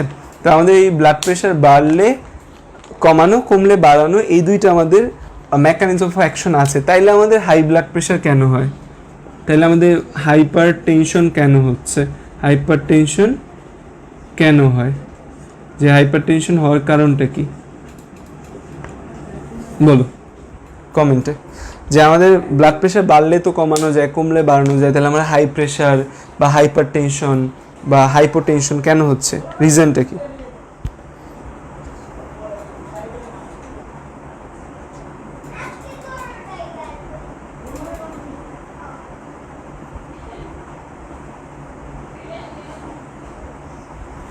আমাদের রক্তের আয়তন যখন কমে যায়, রক্তের আয়তন কমে গেলে আমাদের রক্তচাপও কমে যাবে।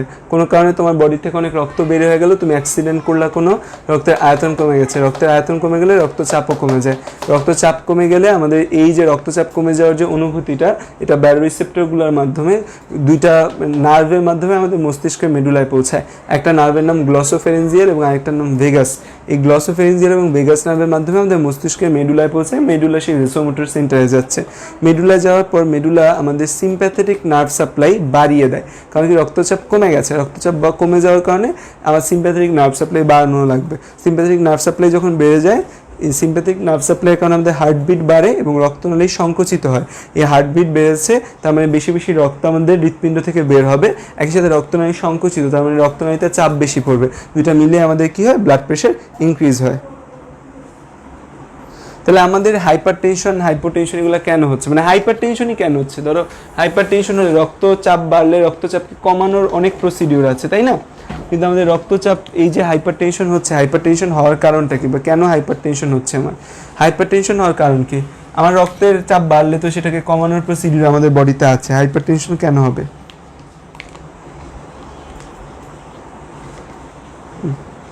হাইপার টেনশন কেন হয়? এই দুইটাকে আমরা করটিক স্নায়ু বলি। করটিক স্নায়ু হচ্ছে আমাদের মস্তিষ্ক থেকে কিছু স্নায়ু বের হয়, এই মস্তিষ্ক থেকে যে স্নায়ুগুলো বের হয় তাদেরকে আমরা বলি করটিক স্নায়ু।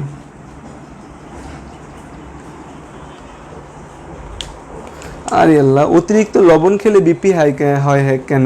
অতিরিক্ত লবণ খেলে বিপি হাই হয় হচ্ছে রেনিন, অ্যানজিওটেনসিন, অ্যালডোস্টেরন মেকানিজম দ্বারা। ওই অ্যালডোস্টেরন আছে আমাদের 6 অধ্যায়ে যখন পড়বো তখন আমরা বিস্তারিত পড়াবো রেনিন, অ্যানজিওটেনসিন, অ্যালডোস্টেরন মেকানিজম। এই অধ্যায়ে আমরা ওই রেনিন, অ্যানজিওটেনসিন, অ্যালডোস্টেরন মেকানিজমে যাব না। ওই রেনিন, অ্যানজিওটেনসিন, অ্যালডোস্টেরন যে মেকানিজম আছে, সেই মেকানিজমের কারণে আমাদের হচ্ছে যে সোডিয়াম রিটেনশন যখন হবে, আমরা লবণ যখন বেশি খাবো, লবণ আমাদের দেহে বেশি থাকবে। সোডিয়াম রিটেনশন যখন হয় বা লবণ যখন আমাদের বডিতে বেশি থাকে, তখন লবণের সাথে পানিও থেকে যায়। So sodium and water retention হয় একসাথে। দ্যাটস আমার রক্তের আয়তন বাড়ে, রক্তের আয়তন বাড়ার কারণে আমাদের ব্লাড প্রেশার বাড়ে।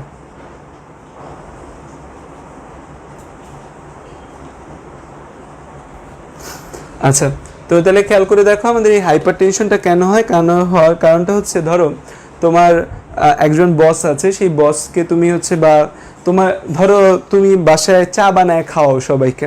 এখন হচ্ছে তোমার আম্মু বা আব্বু, সে হচ্ছে 1 চামচ, তোমার আম্মু বা আব্বু তাকে তুমি প্রত্যেক দিন 1 চামচ করে চিনি দাও। 1 চামচ চিনি দিলে সে তোমাকে প্রত্যেক দিন বকা দেয়, এই 1 চামচ চিনি দিছিস কেন, আরও 1 চামচ চিনি দে, বা 1 চামচ চিনি দিছিস কেন, আরও 1 চামচ চিনি দে। তো এখন তাহলে তুমি কি হচ্ছ, যে তোমার আব্বু আম্মু যে 1 চামচ চিনি দেওয়াটা তুমি নর্মাল মনে করতাম, বাট সে তোমার কাছে প্রতিদিনই 2 চামচ চিনি যাচ্ছে। 2 চামচ চিনি চাওয়ার পর এখন তুমি কি মনে করবা, যে 1 চামচ চিনি দেওয়াটা নর্মাল না, 1 চামচ চিনি দেওয়াটা মনে হয় অ্যাবনর্মাল। তখন তুমি 2 চামচ চিনি দিবা রেগুলার। লাইক দ্যাট আমাদের এই রক্ত, যে আমাদের ব্লাড প্রেশার নিয়ন্ত্রণের যে বায়োরিসেপ্টর আছে, তার ব্লাড প্রেশার বেড়ে গেছে। ধরো আমার blood pressure 140 millimetre mercury, the systolic pressure. এখন আমাদের বায়োরিসেপ্টর অনেক কষ্ট করে নানা মেকানিজমের মাধ্যমে আমার রক্তচাপ 120-তে আনলো, 120-এ আনলো। কারণ আমাদের জন্মের সময় বা আমাদের একদম ফার্স্টের দিক থেকে আমাদের দেহের কাছে এই 120টা নর্মাল। কিন্তু কিছুক্ষণ পর আবার ব্লাড প্রেশার বেড়ে গেল, 140-তে চলে গেল, আবার আমাদের বায়োরিসেপ্টর 120-তে আনলো, আবার 140-তে চলে গেল, আবার 120-তে আনলো।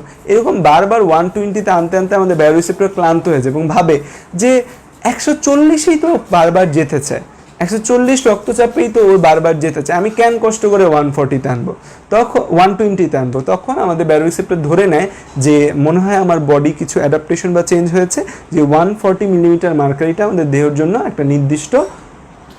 একটা নির্দিষ্ট হচ্ছে যে ব্লাড প্রেশার ওইটাই মনে হয় নর্মাল, 140টাই নর্মাল, আমি মনে হয় ভুল করতেছি, তখন আমাদের ব্যারোরিসেপ্টরগুলো কনফিউজ হয়ে যায়। ব্যারোরিসেপ্টরগুলো তখন ধরে নেয় যে না আমি মনে হয় ভুল করছি, 140 মনে হয় নর্মাল, তখন সে 140কে নর্মাল ধরে নেয়। 140 থেকে বাড়লে কমলে তখন সেটা নিয়ে সে চিন্তিত হয়। সো দ্যাটস আমাদের ব্লাড প্রেশারটা স্থায়ী হয়ে যায়। কী হয়, আমাদের ব্যারোরিসেপ্টরগুলো যে আমাদের রক্তচাপের যে বৃদ্ধি হয়, বৃদ্ধিটাকে সে কমানোর চেষ্টা করে প্রথমে কয়েকবার, যে 140 থেকে 120 আনার চেষ্টা করে, 140 থেকে 120, 140 থেকে 120 আনার চেষ্টা করে, বাট কী হয়ে যায় সেখানে, যে এই যে 140 থেকে 120-এ আসলো, আসার পর আবার 140-এ, বারবার 140 হচ্ছে আমাদের ব্লাড প্রেশার। তখন আমাদের ব্যারোরিসেপ্টরগুলো ভাবে যে নিশ্চয়ই আমি কোনো ভুল করেছি, দ্যাটস ওয়াই আমাদের রক্তচাপটা মনে হয় 140টাই স্বাভাবিক, 120 স্বাভাবিক না, 120 মনে হয় কম, এই জন্য আমার বডি বারবার 140-এ চলে যাচ্ছে। তখন ব্যারোরিসেপ্টরগুলো এই 140টাকে স্ট্যাটিক ধরে নেয় যে না 140টা আমার নর্মাল, 140 থেকে বাড়লে কমলে তখন আমি রিঅ্যাক্ট করব। ঠিক আছে?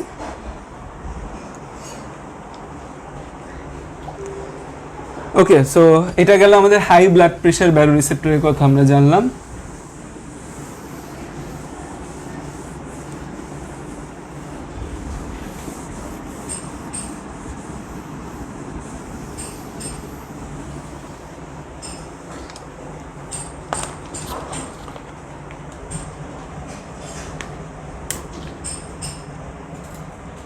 এরপর আসা যায় আমাদের লো ব্লাড প্রেশার ব্যারোরিসেপ্টর বা লো ব্লাড প্রেশার রিসেপ্টর, বা এটার আরেকটা নাম হচ্ছে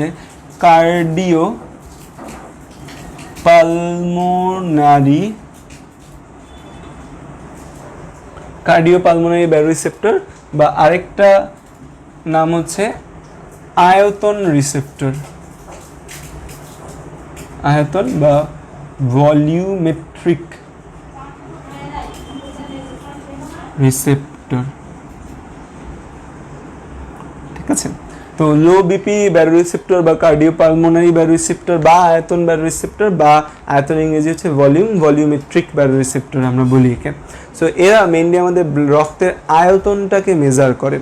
তো এর আগেও আমরা দেখছি যে রক্তচাপ, রক্তের আয়তন, রক্তনালী প্রসারণ, সংকোচন এরকম কথা ছিল, বাট সেখানে আয়তনটা খুব ইম্পর্টেন্ট কোনো ফ্যাক্টর ছিল না, সেখানে ফ্যাক্টর ছিল রক্তচাপ, যে রক্তচাপ কি কম না বেশি, চাপটাকে খেয়াল করে। কিন্তু এখানে মেইন ম্যাটার অফ ফ্যাক্টর কি, এখানে মেইন ম্যাটার অফ ফ্যাক্টর হচ্ছে আমাদের আয়তন। এই জন্য এই রিসেপ্টরটাকে বলি আমরা আয়তন রিসেপ্টর। এবং এই যে আমাদের রিসেপ্টরটা রয়েছে, এই রিসেপ্টরটা আমাদের একই সাথে আমাদের কার্ডিয়াক অ্যান্ড রেনাল সিস্টেমের অংশ।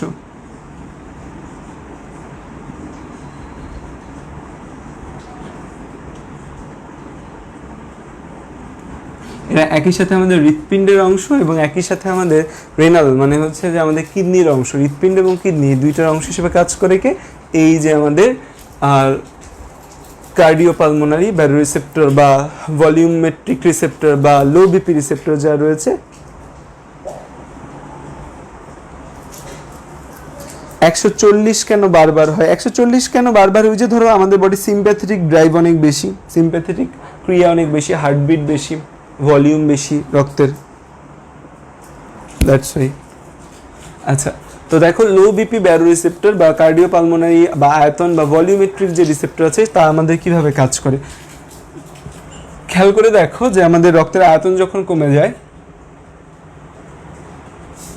ধরো তোমার রক্তের আয়তন কমে গেছে, রক্তের আয়তন কমে গেলে,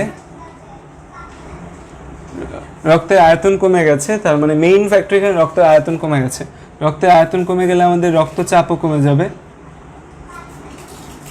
তখন এই যে রক্তের আয়তন কমে গেছে, এই আয়তন কমে যাওয়ার যে উদ্দীপনাটা আছে, সেই উদ্দীপনাটা কার মাধ্যমে, এই যে আমাদের বড় বড় সিস্টেমিক শিরা, সিস্টেমিক ধমনী, আমাদের হৃৎপিণ্ডর আর্টারি অ্যান্ড অ্যাট্রিয়াম অ্যান্ড ভেন্ট্রিকলের যে রিসেপ্টরগুলো রয়েছে, এই রিসেপ্টরগুলো উদ্দীপ্ত হয়। তো এই রিসেপ্টরগুলো উদ্দীপ্ত হয়ে আমাদের এই উদ্দীপনাটা কোথায় পাঠায়? রিসেপ্টর উদ্দীপ্ত হয়ে যে রিসেপ্টরগুলো স্টিমুলেটেড হয়, উদ্দীপ্তের ইংরেজি হচ্ছে স্টিমুলেটেড।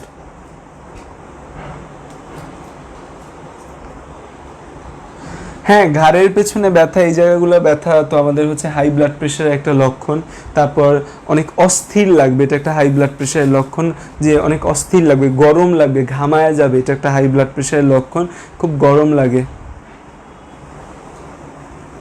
তো এই রিসেপ্টরগুলো উদ্দীপ্ত হয়ে উদ্দীপনা কোথায় পাঠায়?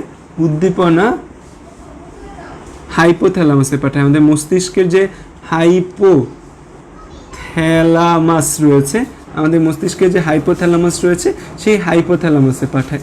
আমাদের যে মস্তিষ্ক রয়েছে হাইপোথ্যালামাস, আমাদের মস্তিষ্কের সামনের যে অংশ অগ্রমস্তিষ্ক, অগ্রমস্তিষ্কের 3টা অংশ, একটার নাম হচ্ছে সেরেব্রাম, একটার নাম হচ্ছে আমাদের থ্যালামাস এবং একটার নাম হচ্ছে হাইপোথ্যালামাস।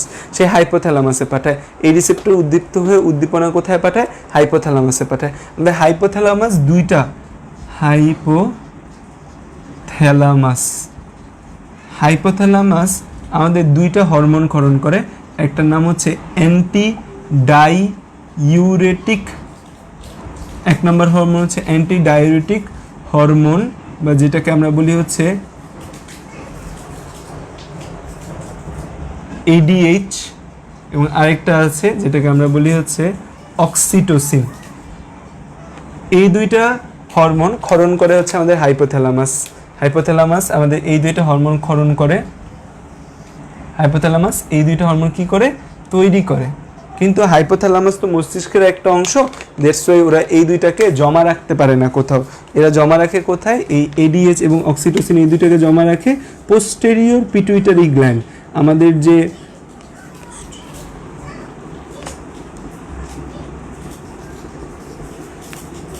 যে হচ্ছে পিটুইটারি, আমাদের যে পিটুইটারি গ্ল্যান্ড রয়েছে, এই গ্ল্যান্ডের পশ্চাৎ যে খণ্ড রয়েছে সেই পশ্চাৎ খণ্ডে কি থাকে? এই দুইটা জমা থাকে। ঠিক আছে, এই দুইটা জমা থাকে আমাদের এই পোস্টেরিয়র পিটুইটারি গ্ল্যান্ডে। তো এই দুইটা হরমোন যে রয়েছে, এই দুইটা হরমোন আমাদের মস্তিষ্কে তৈরি হয় বলে এই দুইটা হরমোনকে আমরা নিউরো হরমোনও বলি। এই দুইটা হরমোনকে আমরা কি বলি? Neuro hormone.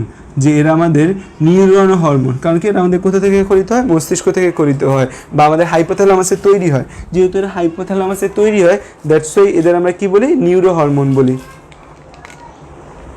আমরা কি বলি? আমরা একে নিউরো হরমোন বলি। তো এই হাইপোথ্যালামাসে তৈরি হয় অ্যান্টি ডাইউরেটিক হরমোন বা ADH, আরেকটা কি? অক্সিটোসিন নামে হরমোন তৈরি হয়। তো এই ADHটা আমাদের জন্য ইম্পর্টেন্ট। যখন এই রক্তের আয়তন কমে যায়, রক্তচাপ কমে যায়, এবং আমাদের যে এই লো ব্লাড প্রেশার বায়োরিসেপ্টরগুলো আছে এরা উদ্দীপ্ত হয়, এরা উদ্দীপ্ত হয়ে এই উদ্দীপনা কোথায় পাঠায়? হাইপোথ্যালামাসে পাঠায়। হাইপোথ্যালামাস তখন আমাদের ADH ক্ষরণ করে। হাইপোথ্যালামাস কি ক্ষরণ করে? ADH ক্ষরণ করে। হাইপোথ্যালামাস পাঠায়। হাইপোথ্যালামাস এই সিগন্যাল কাকে পাঠাবে? হাইপোথ্যালামাস এই উদ্দীপনা পোস্টেরিয়র পিটুইটারি গ্ল্যান্ডে পাঠায়। কোথায় পাঠায়? পোস্টেরিয়র পিটুইটারি গ্ল্যান্ডে পাঠায়।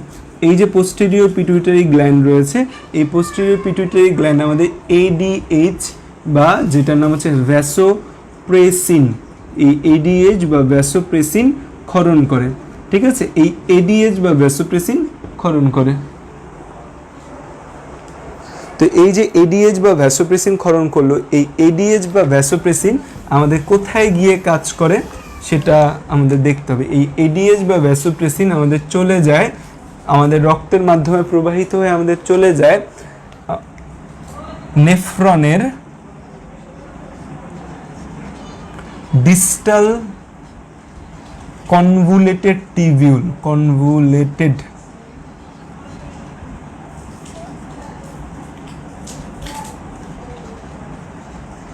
and collecting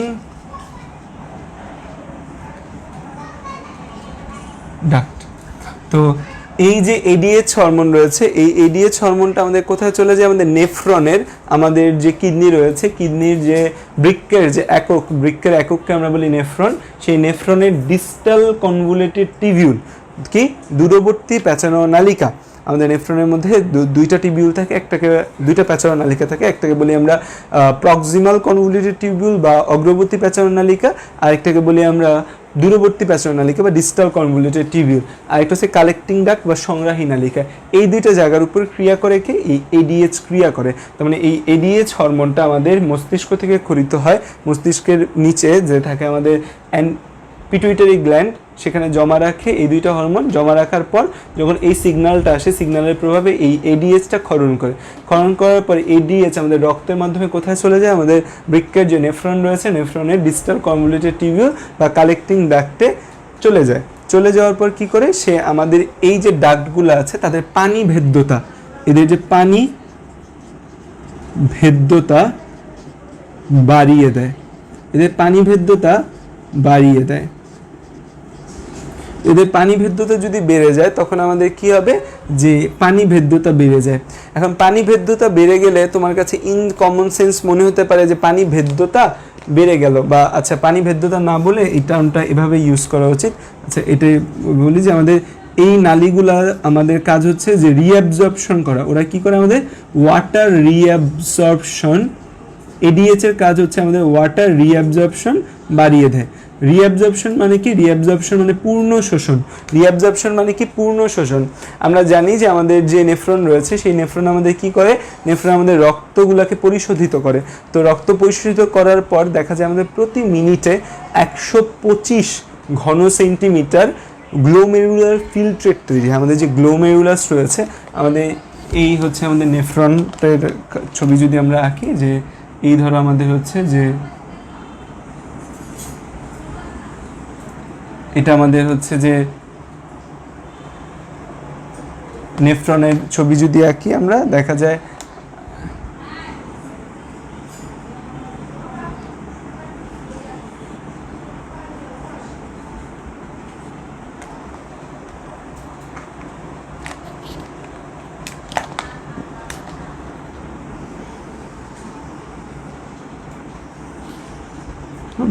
তো নর্মালি আমাদের নেফ্রনের ছবি এটা, যে মানে উপরের অংশ, এই জায়গাটাকে আমরা বলি হচ্ছে বামান্স ক্যাপসুল, বা আর এই জায়গাটাকে আমরা কি বলি, এই জায়গাটাকে আমরা বলি হচ্ছে গ্লোমেরুলাস। তো আমাদের প্রতি মিনিটে এই জায়গাটার মধ্যে 125 ঘন সেন্টিমিটার কিউব, 125 ঘন সেন্টিমিটার কিউব পার মিনিট এখানে তরল জমা হয়, যাকে আমরা বলি গ্লোমেরুলার ফিল্ট্রেট বলি। কারণ কি এই জিনিসটার নাম কি, এই জিনিসটার নাম হচ্ছে গ্লোমেরুলাস। কিন্তু আমাদের প্রতি মিনিটে যদি আমরা একদম লাস্টের যে অংশটা থাকে আমাদের কালেক্টিং ডাক্ট, এই কালেক্টিং ডাক্টে যদি দেখি 125 ঘন সেন্টিমিটার কতটুকু আমাদের ইউরিন আকারে আছে, তার মানে 1 সেন্টিমিটার কিউব আমাদের ইউরিন আকারে থাকে। তো প্রতি মিনিটে আমাদের রক্ত পরিশোধিত হয়ে 125 সেন্টিমিটার কিউব যে আমাদের রয়েছে গ্লোমেরুলার ফিল্ট্রেট তৈরি হয়, কিন্তু তার মধ্যে কতটুকু জাস্ট আমাদের মূত্রে কনভার্ট হয় 1 সেন্টিমিটার কিউব। তার মানে বাকি 124 ঘন সেন্টিমিটার কিউব যে রয়েছে, বাকি 124 ঘন সেন্টিমিটার কিউব আমাদের পূর্ণ শোষিত হয়ে যায়। কি হয়, পূর্ণ শোষিত হয়। এই যে পূর্ণ শোষণ, এই জিনিসটাকে বলি আমরা রিঅ্যাবজর্পশন। এই জিনিসটাকে আমরা কি বলি, রিঅ্যাবজর্পশন বলি। তো তাহলে আমাদের এখানে ওয়াটার রিঅ্যাবজর্পশন থেকে শুরু করে সব কিছু রিঅ্যাবজর্ব হয়। মানে আমাদের এই নেফ্রনের যে টিবিউলগুলো রয়েছে, বৃক্কীয় যে নালিকাগুলো রয়েছে, এই বৃক্কীয় নালিকাগুলোয় সব কিছু পূর্ণ শোষিত হয়। সো বৃক্কীয় নালিকা যেহেতু আমাদের পূর্ণ শোষিত হয়, তাহলে এখানে আমরা কি দেখতে পাচ্ছি, এখানে ওয়াটার রিঅ্যাবজর্পশন বলতে একটা কথা রয়েছে, যে এই পানি পূর্ণ শোষিত হয়। এখন কি করবে, আমাদের এই পানি পূর্ণ শোষণটাকে বাড়িয়ে দিবে, পানি পূর্ণ শোষণটাকে বাড়িয়ে দেয়, যে আমাদের পানি যেন বেশি বের না হয়, বেশি বেশি পানি যেন আমাদের দেহের ভেতরই থেকে যায়। যে এই যে গ্লোমেরুলার, আচ্ছা অনেকে টাইম কেন যায় না সেটা নিয়ে খুব ডিপ্রেস, যেন টাইম কেন যাচ্ছে না। সমস্যা নেই, আমরা ক্লাস শেষ করে দিব, তোমরা ক্লাস করতে না চাইলে আমিও করাবো না। আমার কি মানে আমার তো কোনো সমস্যা নেই, আমি ধীরে সুস্থে পড়াবো। আমার কি মানে প্রত্যেক দিন 2 ঘন্টা প্যারা নিয়ে পড়ানো তো আমার কি কোনো দরকার আছে? 2 ঘন্টা পড়ায় দেখো যে কতটুকু প্যারা। তো তোমাদের 2 ঘন্টা এরকম পড়ানো কতটুকু প্যারা, যখন পড়াবে তখন বুঝবে। পড়াবো না, 1 ঘন্টা পড়াবো। আমার নর্মাল ব্যাচে তো আমি 1 ঘন্টায় পড়াই, 1 ঘন্টার বেশি আমি 1 মিনিটও পড়াই না, কারণ টাইম নেই। 1 ঘন্টা পর আরেক ব্যাচ এসে বসে থাকে। ওরা যারা পড়তো 4টা থেকে 5টা পড়তো, 5টা বাজে আরেক ব্যাচ এসে বসে থাকতো। 1 ঘন্টার বেশি পড়াবো না, সমস্যা কি? তোমরা যারা হচ্ছে যে ক্লাস হচ্ছে যে মানে ভালো লাগতেছে না, টাইম কেন যাচ্ছে না, কান্নাকাটি করতেছো, তো এরা কি করবে, ওয়াটার রিঅ্যাবজর্পশন বাড়িয়ে দিবে, পানি পূর্ণ শোষণ বেড়ে যাবে। তার মানে আমাদের এই মূত্রের মাধ্যমে পানি বের হবে কম, পানি আমাদের দেহের ভেতর থেকে যাবে। সো আমাদের দেহের ভেতর যদি পানি থেকে যায়, তার মানে আমাদের রক্তে পানির পরিমাণ বাড়বে।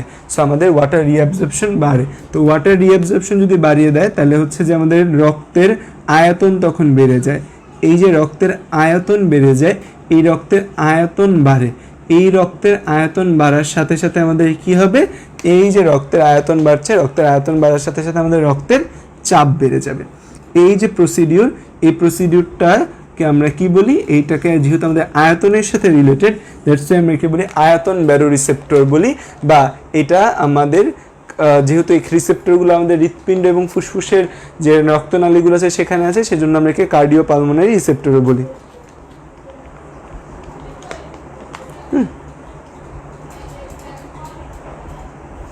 ক্লিয়ার? এতটুকু বুঝতে পারছো? এতটুকু বুঝছো?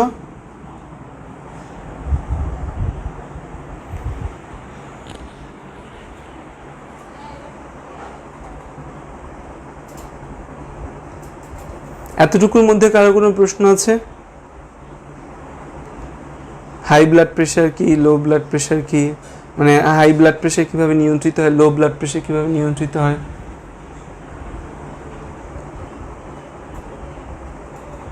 পানি শোষণ বাড়লে মূত্র কম উৎপাদিত হবে, এটা কোনো সমস্যা না। নর্মালি মূত্র কম উৎপাদিত হচ্ছে আমার বডিকে বাঁচানোর জন্য। তোমার রক্তের আয়তন কমে গেছে, হাইপোটেনশন, এখানে তোমাকে বাঁচানোর জন্য তৈরি হচ্ছে। দ্যাটস ওয়াই এটা খুব বড় কোনো প্রবলেম না, এবং এটা সবসময়ের জন্য পারসিস্টেন্ট না। এই যে ব্যাপারগুলো, এগুলো কিন্তু কিছুক্ষণের একটা মেকানিজম, এটা কিন্তু পারসিস্টেন্ট কোনো ব্যাপার না। সো পারসিস্টেন্ট যদি না হয় তখন আমাদের এটা কোনো সমস্যা না, ঠিক আছে? আচ্ছা, দেখো যে আমাদের রক্তের আয়তন যখন কমে যাবে, রক্তের আয়তন কমে গেলে আমাদের রক্তচাপও কমে যাবে।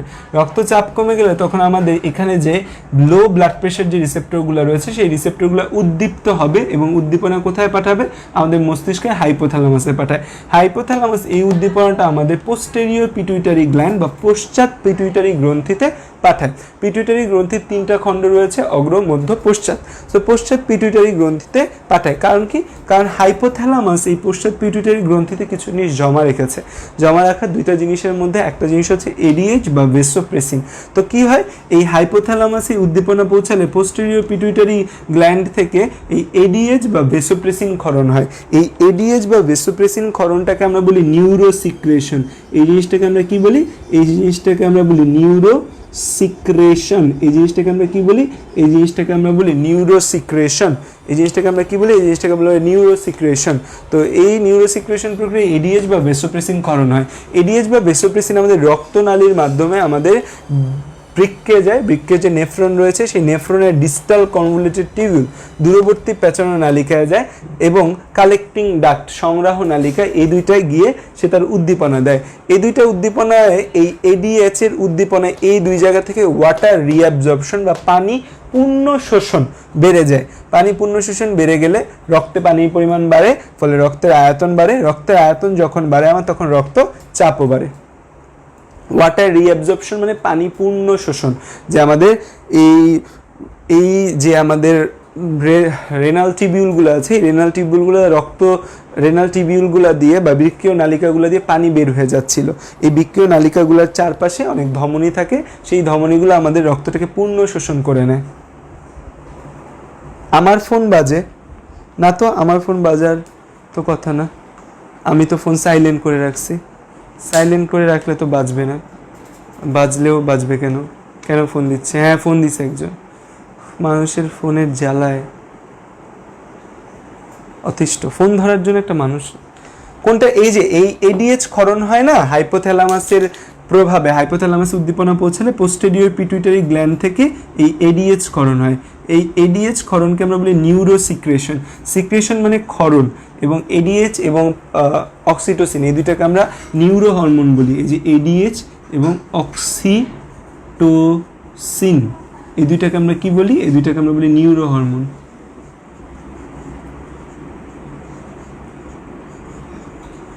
ঠিক আছে? ক্লিয়ার? এতটুকু বুঝতে পারছো?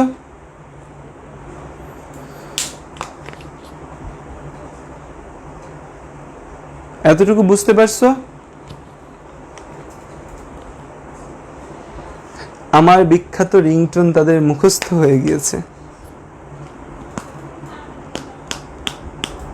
দীপ, ঘুমাইছো? ভালো কথা। ঘুমের কথা মানুষের মাঝখানে ছড়ায় বেড়াচ্ছ কেন? ঘুমাইছো খুব মানে গর্বের কাজ করে ফেলছো ঘুমায়া, যে সেটা বলে বেড়াচ্ছ যে ঘুমাইছি ঘুমাইছি ঘুমাইছি, মানে এমন একটা ভাব যে পড়াচ্ছি খুব ঘুমের ব্যাপার, একদম ঘুমায় গেছো তুমি।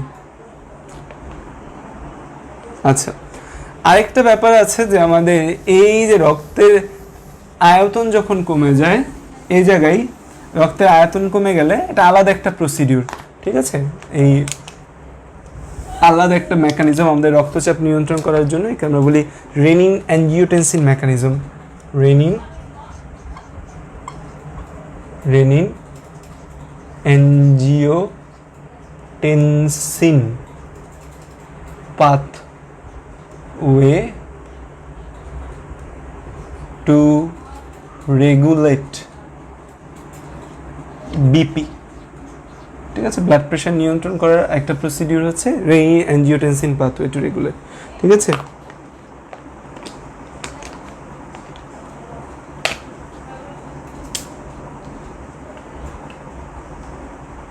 আচ্ছা, রক্তের আয়তন কমে গেছে। রক্তের আয়তন কমে গেলে আমাদের হচ্ছে এই বৃক্কের জ্যাক্সটা গ্লোমেরুলার কমপ্লেক্স বলতে একটা কথা আছে। বৃক্কের জ্যাক্সটা গ্লোমেরুলার কমপ্লেক্স থেকে রেনিন ক্ষরণ হয়।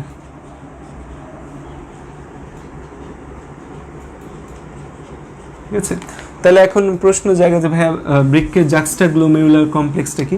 বৃক্কের জ্যাক্সটা গ্লোমেরুলার কমপ্লেক্সটা হচ্ছে আমাদের এই যে বৃক্ক থাকে বা আমাদের এই যে কিডনি থাকে, এই কিডনি মানে নেফ্রন থাকে, এই নেফ্রনের মধ্যে এটা ধরো হচ্ছে প্রক্সিমাল কনভলিউটেড টিবিউল, এইটা ধরো হচ্ছে এখানে থাকে হেনলি লুপ অফ হেনলি, তারপর এখানে থাকে হচ্ছে আমাদের ডিস্টাল কনভলিউটেড টিবিউল। তো এই দেখা যায় আমাদের ডিস্টাল কনভলিউটেড টিবিউল বা দূরবর্তী প্যাচানো নালিকা এবং অ্যাফারেন্ট আর্টারিওল, তাদের মাঝখানে একটা কমপ্লেক্স তৈরি হয়। এই জ্যাক্সটা গ্লোমেরুলার কমপ্লেক্সটা কি? জ্যাক্সটা গ্লোমেরুলার যে এই জ্যাক্সটা গ্লোমেরুলার কমপ্লেক্সটা হচ্ছে আমাদের নেফ্রনের distal convoluted tubule and afferent arteriole. Afferent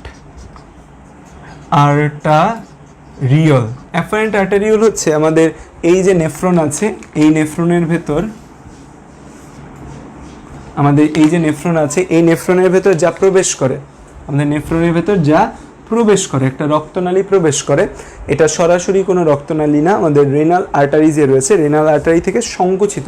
renal আর্টারির ছোট একটা ব্রাঞ্চ, রেনাল আর্টারি ধরে এই মোটা একটা আর্টারি হচ্ছে রেনাল আর্টারি, এই রেনাল আর্টারি যাওয়ার সময় এরকম চিকুন একটা অংশ দিয়ে যায়। তো এই জিনিসটাকে আমরা বলি আর্টারি, আর আর্টারি থেকে যে চিকুন অংশ তাকে বলি আমরা আর্টারিয়ল। কি বলি? আর্টারিয়ল। তো আর্টারি ইংরেজি হচ্ছে, আর্টারি বাংলা হচ্ছে ধমনী, আর এই যে আর্টারিয়ল বা ছোট যেটা তাকে আমরা কি বলি? তাকে আমরা বলি ধমনিকা বলি। ঠিক আছে, তো এইখানে আমাদের একটা ছোট ধমনিকা আসে, এটা যেহেতু ঢোকে সেজন্য আমরা কি বলি? অন্তবাহী ধমনিকা। কি বলি এটাকে? আমরা বাংলায় বলি অন্তবাহী ধমনিকা। অন্তবাহী ধমনিকা বা ইংরেজিতে হচ্ছে এফারেন্ট। অ্যাফারেন্ট মানে প্রবেশকারী, অ্যাফারেন্ট আর্টারিওল। আরেকটা হচ্ছে বের হয়, যেটা বের হয় তাকে আমরা বলি বহির্বাহী ধমনিকা। বহির্বাহী ধমনিকা। সো বহির্বাহী মানে efferent, just a R E, efferent. মনে রাখবে ই মানে কি? এক্সিস্ট না? হ্যাঁ, ই দ্বারা কি আসে? এক্সিস্ট। ঠিক আছে, এক্সিট। তো ই ফর এক্সিট যেহেতু, সো দ্যাটস ওয়াই আমাদের কি আসে? যে ই দিয়ে আসে যে ইফারেন্ট মানে যেই রক্তনালীটা বের হয়। সো এই ডিস্টাল কনভলিউটেড টিবিউল এবং হচ্ছে অ্যাফারেন্ট আর্টারিওল, এই দুইটার সংযোগস্থল বা এই দুইটার যে জায়গাটায় মিলিত হয়, এই সংযোগস্থলে কিছু টিস্যু, এখানে কিছু টিস্যু রূপান্তরিত হয়ে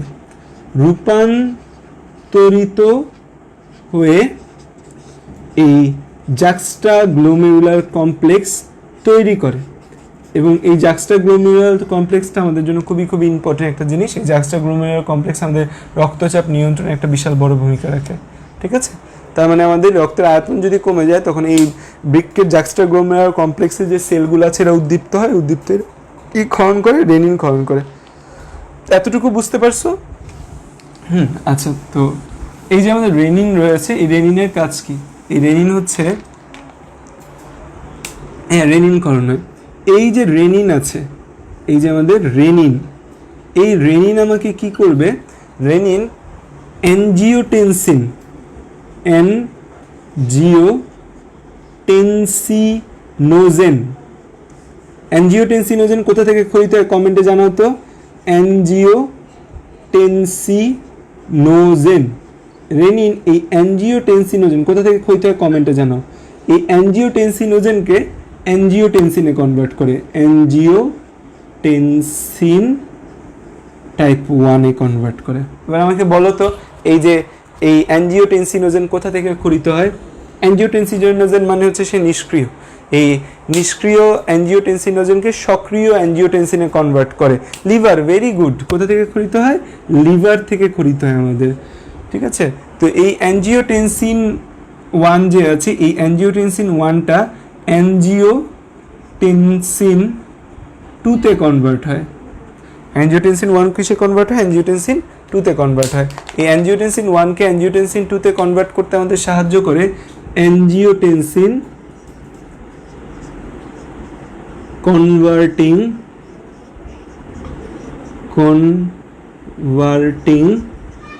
এনজাইম বা এটাকে আমরা বলি ACE, অ্যাঞ্জিওটেনসিন কনভার্টিং এনজাইম। এই অ্যাঞ্জিওটেনসিন কনভার্টিং এনজাইমটা আমাদের লাংস থেকে ক্ষরিত হয়। কোথা থেকে ক্ষরিত হয়, লাংস। এবার আমাকে বলো এই যে অ্যাঞ্জিওটেনসিন কনভার্টিং এনজাইম আছে, এটা আমাদের কোন ভাইরাসের রিসেপ্টর, কোন ভাইরাস আমাদের বডিতে প্রবেশ করে এই অ্যাঞ্জিওটেনসিন কনভার্টিং এনজাইমটাকে রিসেপ্টর বা কোন ভাইরাসটাকে এই ACE রিসেপ্টর হিসেবে গ্রহণ করে।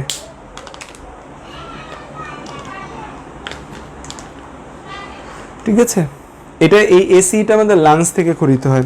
কোন ভাইরাস এই ACE এটাকে রিসেপ্টর বা গ্রাহক হিসেবে গ্রহণ করে, বলো তো সেই ভাইরাসের নাম। যারা বোটানি পড়ো তারা জানার কথা, তাদের বলছি। এই অ্যাঞ্জিওটেনসিন 2টা হচ্ছে আমাদের রক্তনালীকে সংকুচিত করে,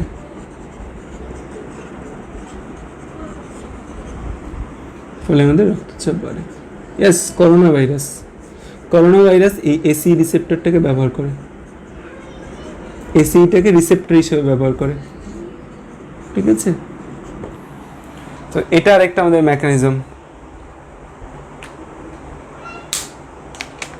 renin angiotensin pathway to regulate blood, আমরা এই পদ্ধতিতে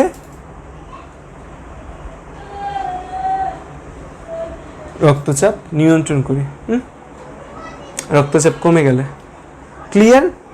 খেয়াল করো, আমাদের রক্তের আয়তন কমে গেছে, তখন আমাদের কিডনির জ্যাক্সট্রাগ্লোমেরুলার কমপ্লেক্সগুলো উদ্দীপ্ত হয় সে রেনিন ক্ষরণ করে। জ্যাক্সট্রাগ্লোমেরুলার কমপ্লেক্স কি, নেফ্রনের ডিস্টাল কনভলিউটেড টিউবিউল এবং অ্যাফারেন্ট আর্টারিওলের সংযোগস্থলে কিছু টিস্যু রূপান্তরিত হয়ে JGC জ্যাক্সট্রাগ্লোমেরুলার কমপ্লেক্স তৈরি করে। এই জ্যাক্সট্রাগ্লোমেরুলার কমপ্লেক্স, এই যে আমাদের JM প্রমাণ আজকে সারা সকাল ফ্রি, সে ক্লাস করছে না, আসিফ ইকবাল ক্লাস করছে না। এই যে আমাদের রেনিন আছে, এই রেনিন অ্যাঞ্জিওটেনসিনোজেনকে অ্যাঞ্জিওটেনসিন 1-এ কনভার্ট করে এবং এই অ্যাঞ্জিওটেনসিনোজেন আমাদের যকৃৎ থেকে ক্ষরিত একটা নিষ্ক্রিয় এনজাইম বা নিষ্ক্রিয় হরমোন বলে। এই হরমোনটাকে আমাদের বইয়ে হরমোন বলা আছে। এই অ্যাঞ্জিওটেনসিনোজেনকে অ্যাঞ্জিওটেনসিন 1-এ কনভার্ট করে। এই অ্যাঞ্জিওটেনসিন 1 আমাদের অ্যাঞ্জিওটেনসিন কনভার্টিং এনজাইম দ্বারা হচ্ছে কিসে কনভার্ট হয়, অ্যাঞ্জিওটেনসিন 2-তে কনভার্ট হয়। অ্যাঞ্জিওটেনসিন 2 রক্তনালীকে সংকুচিত করে, রক্তনালীকে সংকুচিত করার ফলে আমাদের রক্তচাপ বৃদ্ধি হয়।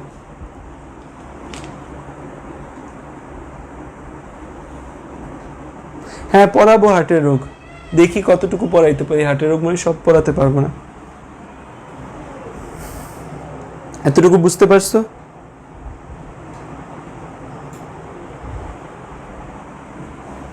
এটা তো আমাদের বইয়ে আছে, দ্যাটস ওয়াই পড়াইছি। ঠিক আছে, লেখা হয়েছে না এটা?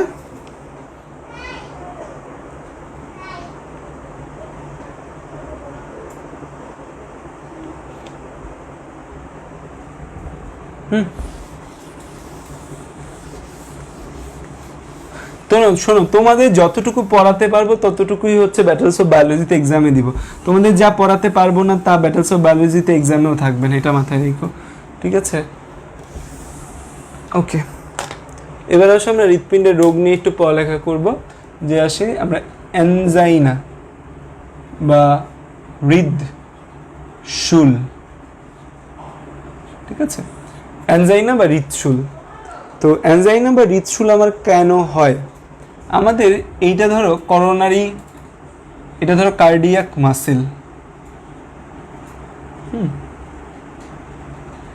এই কার্ডিয়াক মাসেলে আমাদের রক্ত সরবরাহ করে যে ধমনীটা, সেই ধমনীটার নাম হচ্ছে, এই কার্ডিয়াক মাসেলে যে ধমনীটা রক্ত সরবরাহ করে তার নাম হচ্ছে করোনারি আর্টারি। তার নাম কি? Coronary artery. ঠিক আছে, কার্ডিয়াক মাসেলে যে রক্ত সরবরাহ করে তার নাম কি? Coronary artery. ঠিক আছে, এই করোনারি আর্টারিতে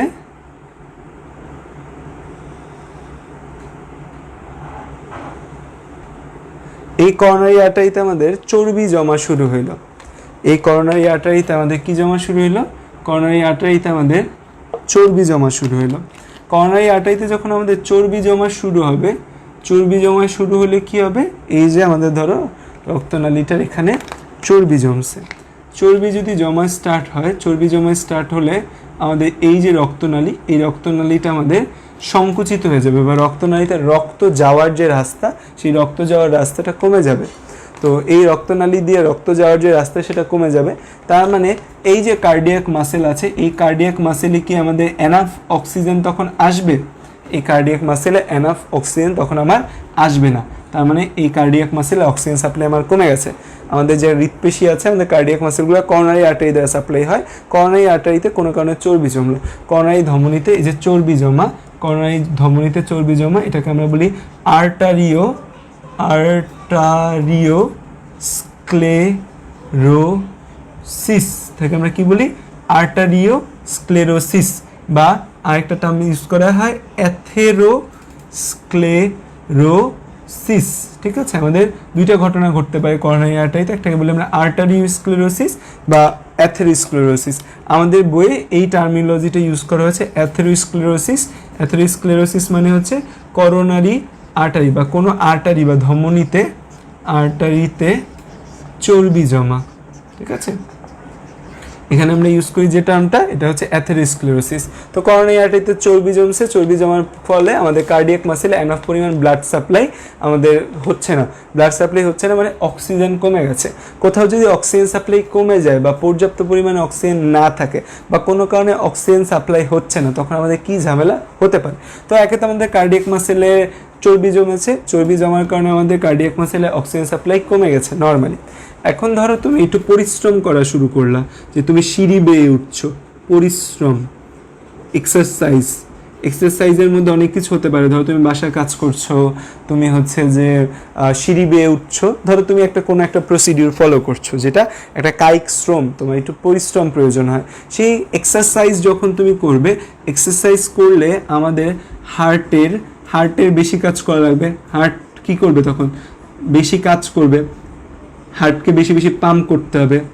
কারণ কি? কারণ হচ্ছে তুমি এক্সারসাইজ করছো, তুমি পরিশ্রম করছো, হার্ট বেশি কাজ করবে তখন, তাই না? হার্টকে বেশি পাম্প করা লাগবে। হার্ট বেশি কাজ যখন করবে তখন হচ্ছে হার্টের অক্সিজেন ডিমান্ডও তো বেশি থাকবে না? হার্টের অক্সিজেন ডিমান্ড বেশি। হার্টের অক্সিজেন ডিমান্ড যখন তোমার বেশি, তখন কি তুমি হার্টের অক্সিজেন ডিমান্ড পুরাতে পারছো না। কারণ তোমার কি এই করোনারি আর্টারিতে চর্বি জমে আছে, বা এই যে চর্বি, এই চর্বিটাকে আমরা কি বলি? এই যে চর্বিটাকে স্পেসিফিকভাবে আমরা বলি, এই করোনারি আর্টারিতে চর্বি জমাকে আমরা বলি অ্যাথেরোস্ক্লেরোসিস। আর এই চর্বিটাকে আমরা বলি প্লাক বলি। এই চর্বিটাকে আমরা কি বলি? চর্বিটাকে আমরা বলি প্লাক বলি। চর্বিটাকে বলি আমরা প্লাক। আর এই যে প্রসিডিওর করোনারি আর্টারিতে চর্বি জমে, একে আমরা বলি অ্যাথেরোস্ক্লেরোসিস বলি। তো আমাদের হার্টের অক্সিজেন ডিমান্ড আমাদের বেশি হয়ে গেল। এখন হার্টের অক্সিজেন ডিমান্ড বেশি, তুমি কি এনাফ অক্সিজেন ডিমান্ড হার্টকে দিতে পারছো? অক্সিজেন দিতে পারছো না। তার মানে হার্ট অক্সিজেন স্বল্পতায় ভোগে, অক্সিজেন পাচ্ছে না, অক্সিজেন ডিমান্ড বেশি। কিন্তু হচ্ছে যে আমার করোনারি আর্টারিতে প্লাক রয়েছে। প্লাকের কারণে কার্ডিয়াক মাসেলে অক্সিজেন সাপ্লাই কম। তো কার্ডিয়াক মাসেলে অক্সিজেন সাপ্লাই কম, কিন্তু আমার তো বাঁচতে হবে। আমার বাঁচার জন্য হচ্ছে যে আমার কি দরকার? বাঁচার জন্য আমাদের অক্সিজেন দরকার।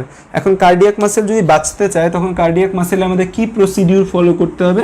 তখন আমাদের কার্ডিয়াক মাসেল কি করবে? আমার কার্ডিয়াক মাসেল অক্সিজেন ছাড়া শক্তি তৈরির প্রসিডিউরে যাবে। অক্সিজেন ছাড়া শক্তি তৈরির প্রসিডিউরকে আমরা বলি অ্যানারোবিক রেসপিরেশন, অবাধ শোষণে যাবে। রেসপিরেশন, যেহেতু আমাদের ব্লাড সাপ্লাই কম, যেহেতু আমাদের অক্সিজেন কম বা নাই, আমি অক্সিজেন কম বা আমি অক্সিজেন পাচ্ছি না, পরিশ্রমের সময় আমি অক্সিজেন পাচ্ছি না, তখন আমাদের অ্যানারোবিক রেসপিরেশন বা বাংলায় বলা হয় অবাত শোষণ, অক্সিজেন ছাড়া যে শোষণ সেখানে যাবে। অ্যানারোবিক রেসপিরেশনে আমাদের কি তৈরি হবে? অ্যানারোবিক রেসপিরেশনে আমাদের তৈরি হয়, মানব দেহে তৈরি হয় ল্যাকটিক অ্যাসিড। মানব দেহে কিন্তু কখনো ইথানল মানে মদ তৈরি হয় না, মানব দেহে তৈরি হয় কি? ল্যাকটিক অ্যাসিড তৈরি হয়। এই ল্যাকটিক অ্যাসিড তৈরি হওয়ার ফলে বেশি ল্যাকটিক অ্যাসিড জমে ল্যাকটিক অ্যাসিডোসিস হয়। যে ল্যাকটিক অ্যাসিড বেশি হয়ে গেছে তখন আমরা বলি ল্যাকটিক অ্যাসিডোসিস। এই ল্যাকটিক অ্যাসিডোসিসের কারণে আমাদের পেইন তৈরি হয়। ল্যাকটিক অ্যাসিডোসিসের কারণে কি তৈরি হয়? পেইন তৈরি হয়, কারণ ল্যাকটিক অ্যাসিডোসিস একটা ইরিটেন্ট সাবস্টেন্স। ল্যাকটিক অ্যাসিড, এই ল্যাকটিক অ্যাসিডটা আমাদের কি? এই ল্যাকটিক অ্যাসিডটা একটা ইরিটেন্ট সাবস্টেন্স। এটা যে জায়গায় জমে সেই জায়গাটায় ইরিটেশন বা পেইন ক্রিয়েট করে। সো ল্যাকটিক অ্যাসিড জমে, ল্যাকটিক অ্যাসিড জমার কারণে আমাদের কি হয়? Lactic acidosis. ল্যাকটিক অ্যাসিডোসিসের কারণে কি হয়? ল্যাকটিক অ্যাসিডোসিসের কারণে আমাদের পেইন তৈরি হয়।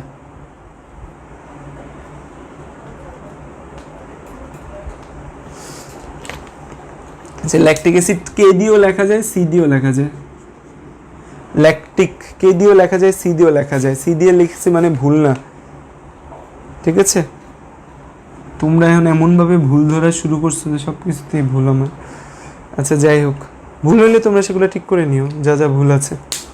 ওকে, তো আমাদের হচ্ছে যে এইটা এক্সারসাইজের সময়, এই যে পরিশ্রম বা এক্সারসাইজের সময় আমাদের যে অ্যানজাইনাটা হয় বা হৃদশুলটা হয়, এটাকে আমরা বলি স্টেবল অ্যানজাইনা।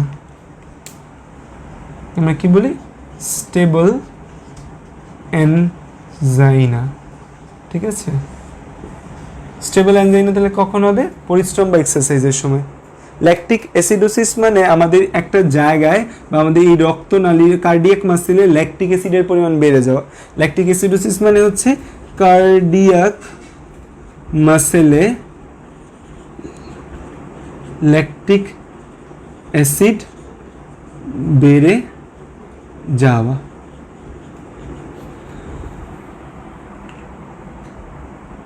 আর্টারিওস্ক্লেরোসিস, আর্টারিওস্ক্লেরোসিস যে রয়েছে, আর্টারিওস্ক্লেরোসিস এর মানে হচ্ছে আমাদের দেখো, আর্টারিও মানে হচ্ছে ধমনী, আর্টারি। স্ক্লেরোসিস মানে হচ্ছে সেখানে কোলাজেন জমা হওয়া, কোলাজেন জমা হওয়া মানে কি? তাহলে এই আর্টারিতে কোলাজেন জমা হয়েছে, ফলে আমাদের আর্টারির সংকোচন প্রসারণ ক্ষমতা হ্রাস পাবে। তো আমাদের আর্টারি কি হ্রাস পাবে? আর্টারি এর সংকোচন প্রসারণ হ্রাস পাবে, ঠিক আছে?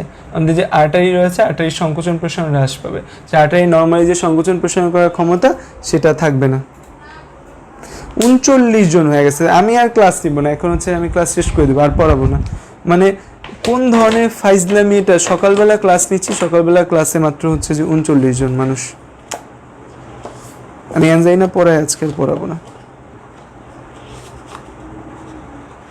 আমি বারবার বলছি, যারা ক্লাস করবা না তারা এই মাসের কোর্সে যোগ দিবা না, যারা ক্লাস করবা না তারা এই মাসের কোর্সে যোগ দিবা না, যারা ক্লাস করবা না তারা এই মাসের কোর্সে যোগ দিবা না।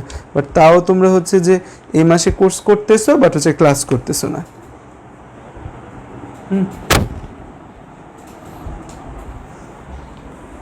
তো এটা হচ্ছে আমাদের স্টেবল অ্যানজাইনা।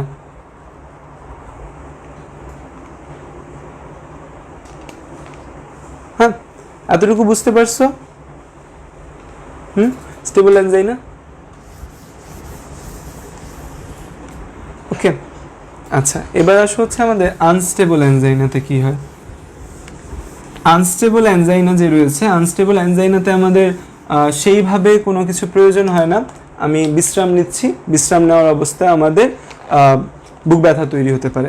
তার মানে অ্যানজাইনা কিন্তু আমাদের 3 টাইপের রয়েছে। সেকেন্ড টাইপের যে অ্যানজাইনা রয়েছে, সেকেন্ড টাইপের অ্যানজাইনার মধ্যে আমরা বিশ্রাম নিচ্ছি। Unstable angina, unstable angina. এই আনস্টেবল অ্যানজাইনার জন্য আমাদের কোনো কায়িক পরিশ্রম করা লাগে না। ধরো আমি হার্ড লেবার কিচ্ছু করার প্রয়োজন নেই। তুমি বিশ্রাম রয়েছো, এই বিশ্রামের অবস্থায় তোমার বুক ব্যথা করবে। বিশ্রাম অবস্থায় বুক ব্যথা। তো বিশ্রাম অবস্থায় তোমার বুক ব্যথা করছে বা বিশ্রাম অবস্থায় তোমার এই বুকে ব্যথা ক্রিয়েট হচ্ছে। তো বিশ্রাম অবস্থায় তোমার বুক ব্যথা হওয়ার কারণ কি, কেন তোমার বিশ্রাম অবস্থায় বুক ব্যথা হচ্ছে? এর একটা কারণ হতে পারে vascular spasm. Vascular spasm, vascular spasm হচ্ছে তোমার এই যে রক্তনালী আছে সেই রক্তনালীটা সংকুচিত হচ্ছে। রক্তনালীটা কি হচ্ছে? সংকুচিত হচ্ছে। এই যে রক্তনালী সংকুচিত হয় এটাকে আমরা কি বলি? এটাকে বলি আমরা ভাস্কুলার স্প্যাজম বলি। ভাস্কুলার স্প্যাজম মানে কি? এই যে আমাদের রক্তনালী সংকুচিত হওয়া। সো রক্তনালী যদি আমাদের সংকুচিত হয় তাহলে কি এনাফ পরিমাণ ব্লাড সাপ্লাই আমাদের করোনারি আর্টারি ভাস্কুলার স্প্যাজম, ঠিক আছে, আমাদের করোনারি আর্টারি যে রয়েছে সেটা সংকুচিত হবে। করোনারি আর্টারি যদি সংকুচিত হয়, রক্তনালী যদি আমাদের সংকুচিত হয়, তখন কি আমাদের হচ্ছে ঠিকমতো ব্লাড সাপ্লাই আমাদের কার্ডিয়াক মাসেলে পৌঁছাবে? পৌঁছাবে না। এটা একটা হতে পারে। আরেকটা হতে পারে plaque rupture. Plaque rupture and thrombosis. দুইটা কঠিন টার্ম লিখেছি, দুইটা কঠিন টার্ম তোমাদের এখন ভেঙে বোঝাচ্ছি। প্ল্যাক রাপচারটা হচ্ছে যে আমাদের যে এই যে প্ল্যাক তৈরি হয়েছে, এই প্ল্যাকটা কোনো কারণে এই যে ধরো আমাদের বড় করে দেখাই যে আমাদের ধরো এটা রক্তনালী রয়েছে,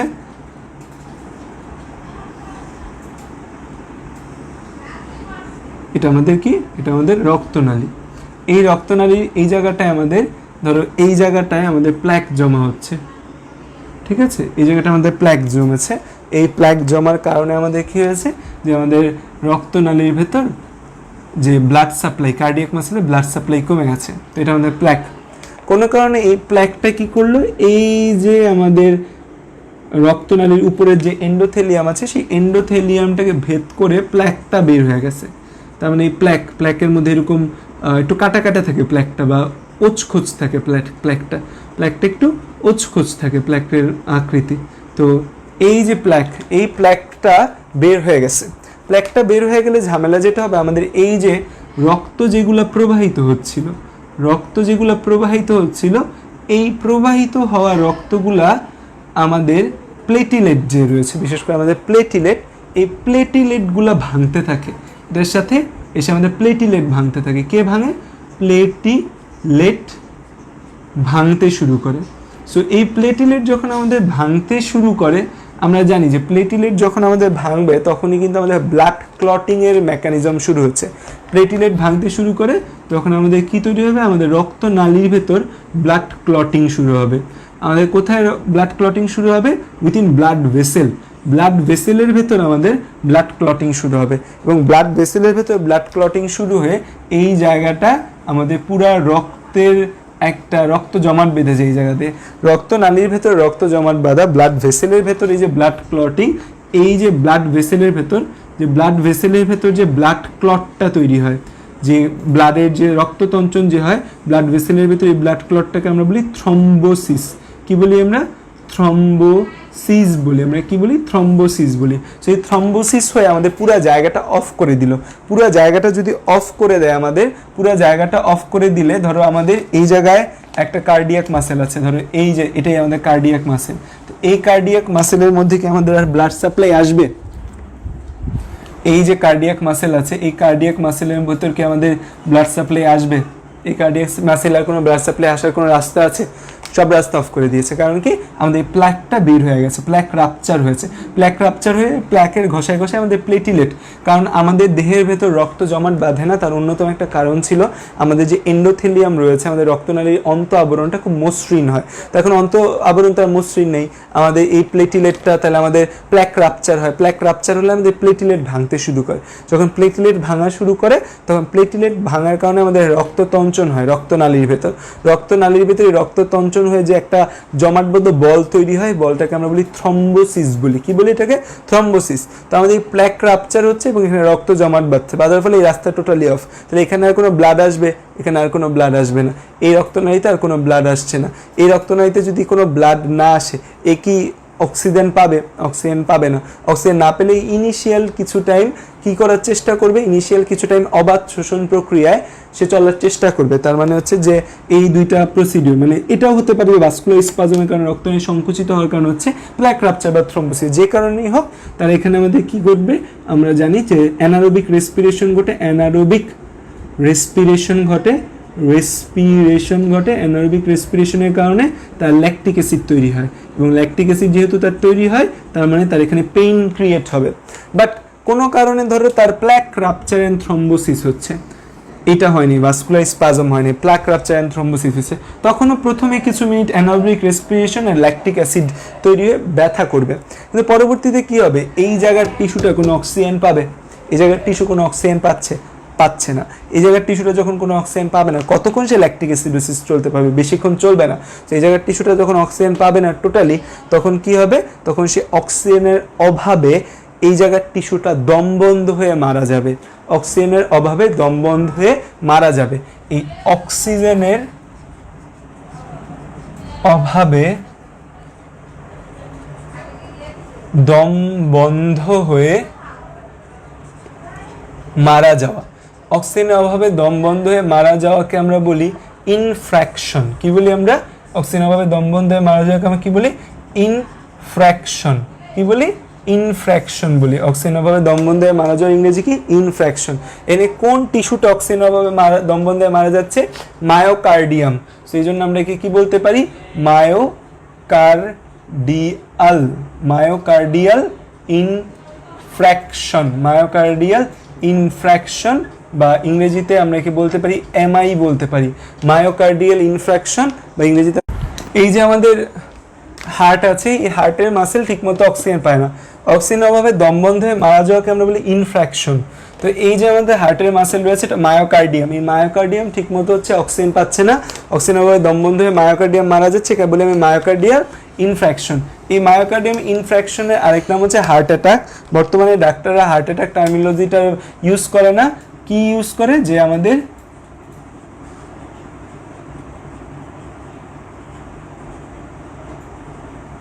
কি ইউজ করে মায়োকার্ডিয়াল ইনফ্র্যাকশন, আনস্টেবল।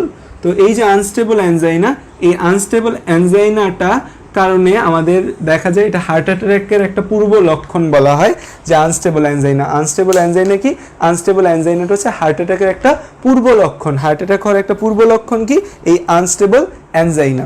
ঠিক আছে, সো আনস্টেবল অ্যানজাইনা আশা করি বুঝতে পেরেছো। এবার আসো যে আমরা আরেকটা টাইপের অ্যানজাইনা রয়েছে, আমাদের 3 টাইপের অ্যানজাইনা পাওয়া যায়, এটাকে বলে প্রিন্স মেটাল অ্যানজাইনা।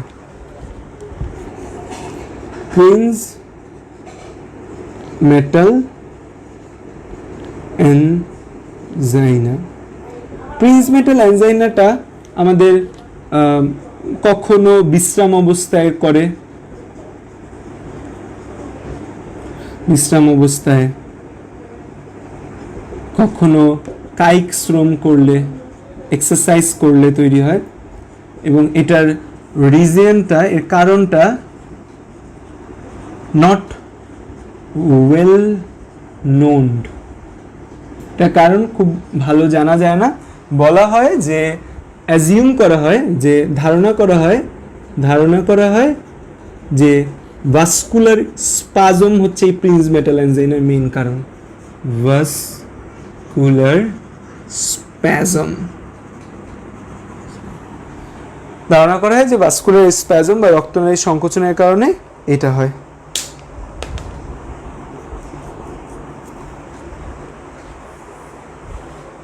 ঠিক আছে, তা দেখো আমাদের অ্যানজাইনা, তাহলে যদি তোমাকে পরীক্ষায় বলে যে অ্যানজাইনার টাইপ কয়টা, অ্যানজাইনার টাইপ কিন্তু 3টা। যে অ্যানজাইনার টাইপ কয়টা, অ্যানজাইনার টাইপ হচ্ছে 3টা। অ্যানজাইনার 3 টাইপের, 3 প্রকার। একটাকে আমরা কি বলি, একটাকে আমরা বলি স্টেবল অ্যানজাইনা, একটাকে আমরা বলি আনস্টেবল অ্যানজাইনা, একটাকে আমরা বলি Prince metal angina, Prinzmetal angina. Heart অ্যাটাকের পূর্বশর্ত মায়োকার্ডিয়াল ইনফ্র্যাকশন না, হার্ট অ্যাটাকের পূর্বশর্ত আনস্টেবল অ্যানজাইনা। আজকের ক্লাসে কেউ কিছু বোঝো না এমন কিছু থাকলে প্রশ্ন করতে পারো। প্রিন্স মেটাল অ্যানজাইনা, এটা একটা অ্যানজাইনার টাইপ অফ এর নাম, যে প্রিন্স মেটাল অ্যানজাইনা বলি আমরা জিনিসটাকে। সেই প্রিন্স মেটাল অ্যানজাইনাটা হচ্ছে যে স্টেবল আনস্টেবল কোনো কারণেই পড়ে না, সেটার জন্য আমরা সেভাবে কোনো স্পেসিফিক কারণ পাওয়া যায় না। এটা মেনলি ভাস্কুলার স্পাজম, রক্তনালী সংকুচিত হওয়ার কারণে আমাদের এই প্রিন্স মেটাল অ্যানজাইনাটা দেখা যায়। এটা মেইনলি আমাদের ভাস্কুলার স্পাজমের কারণে, রক্তনালী সংকুচিত হওয়ার কারণে এই অ্যানজাইনাটা দেখা যায় কি প্রিন্স মেটাল অ্যানজাইনা বলে।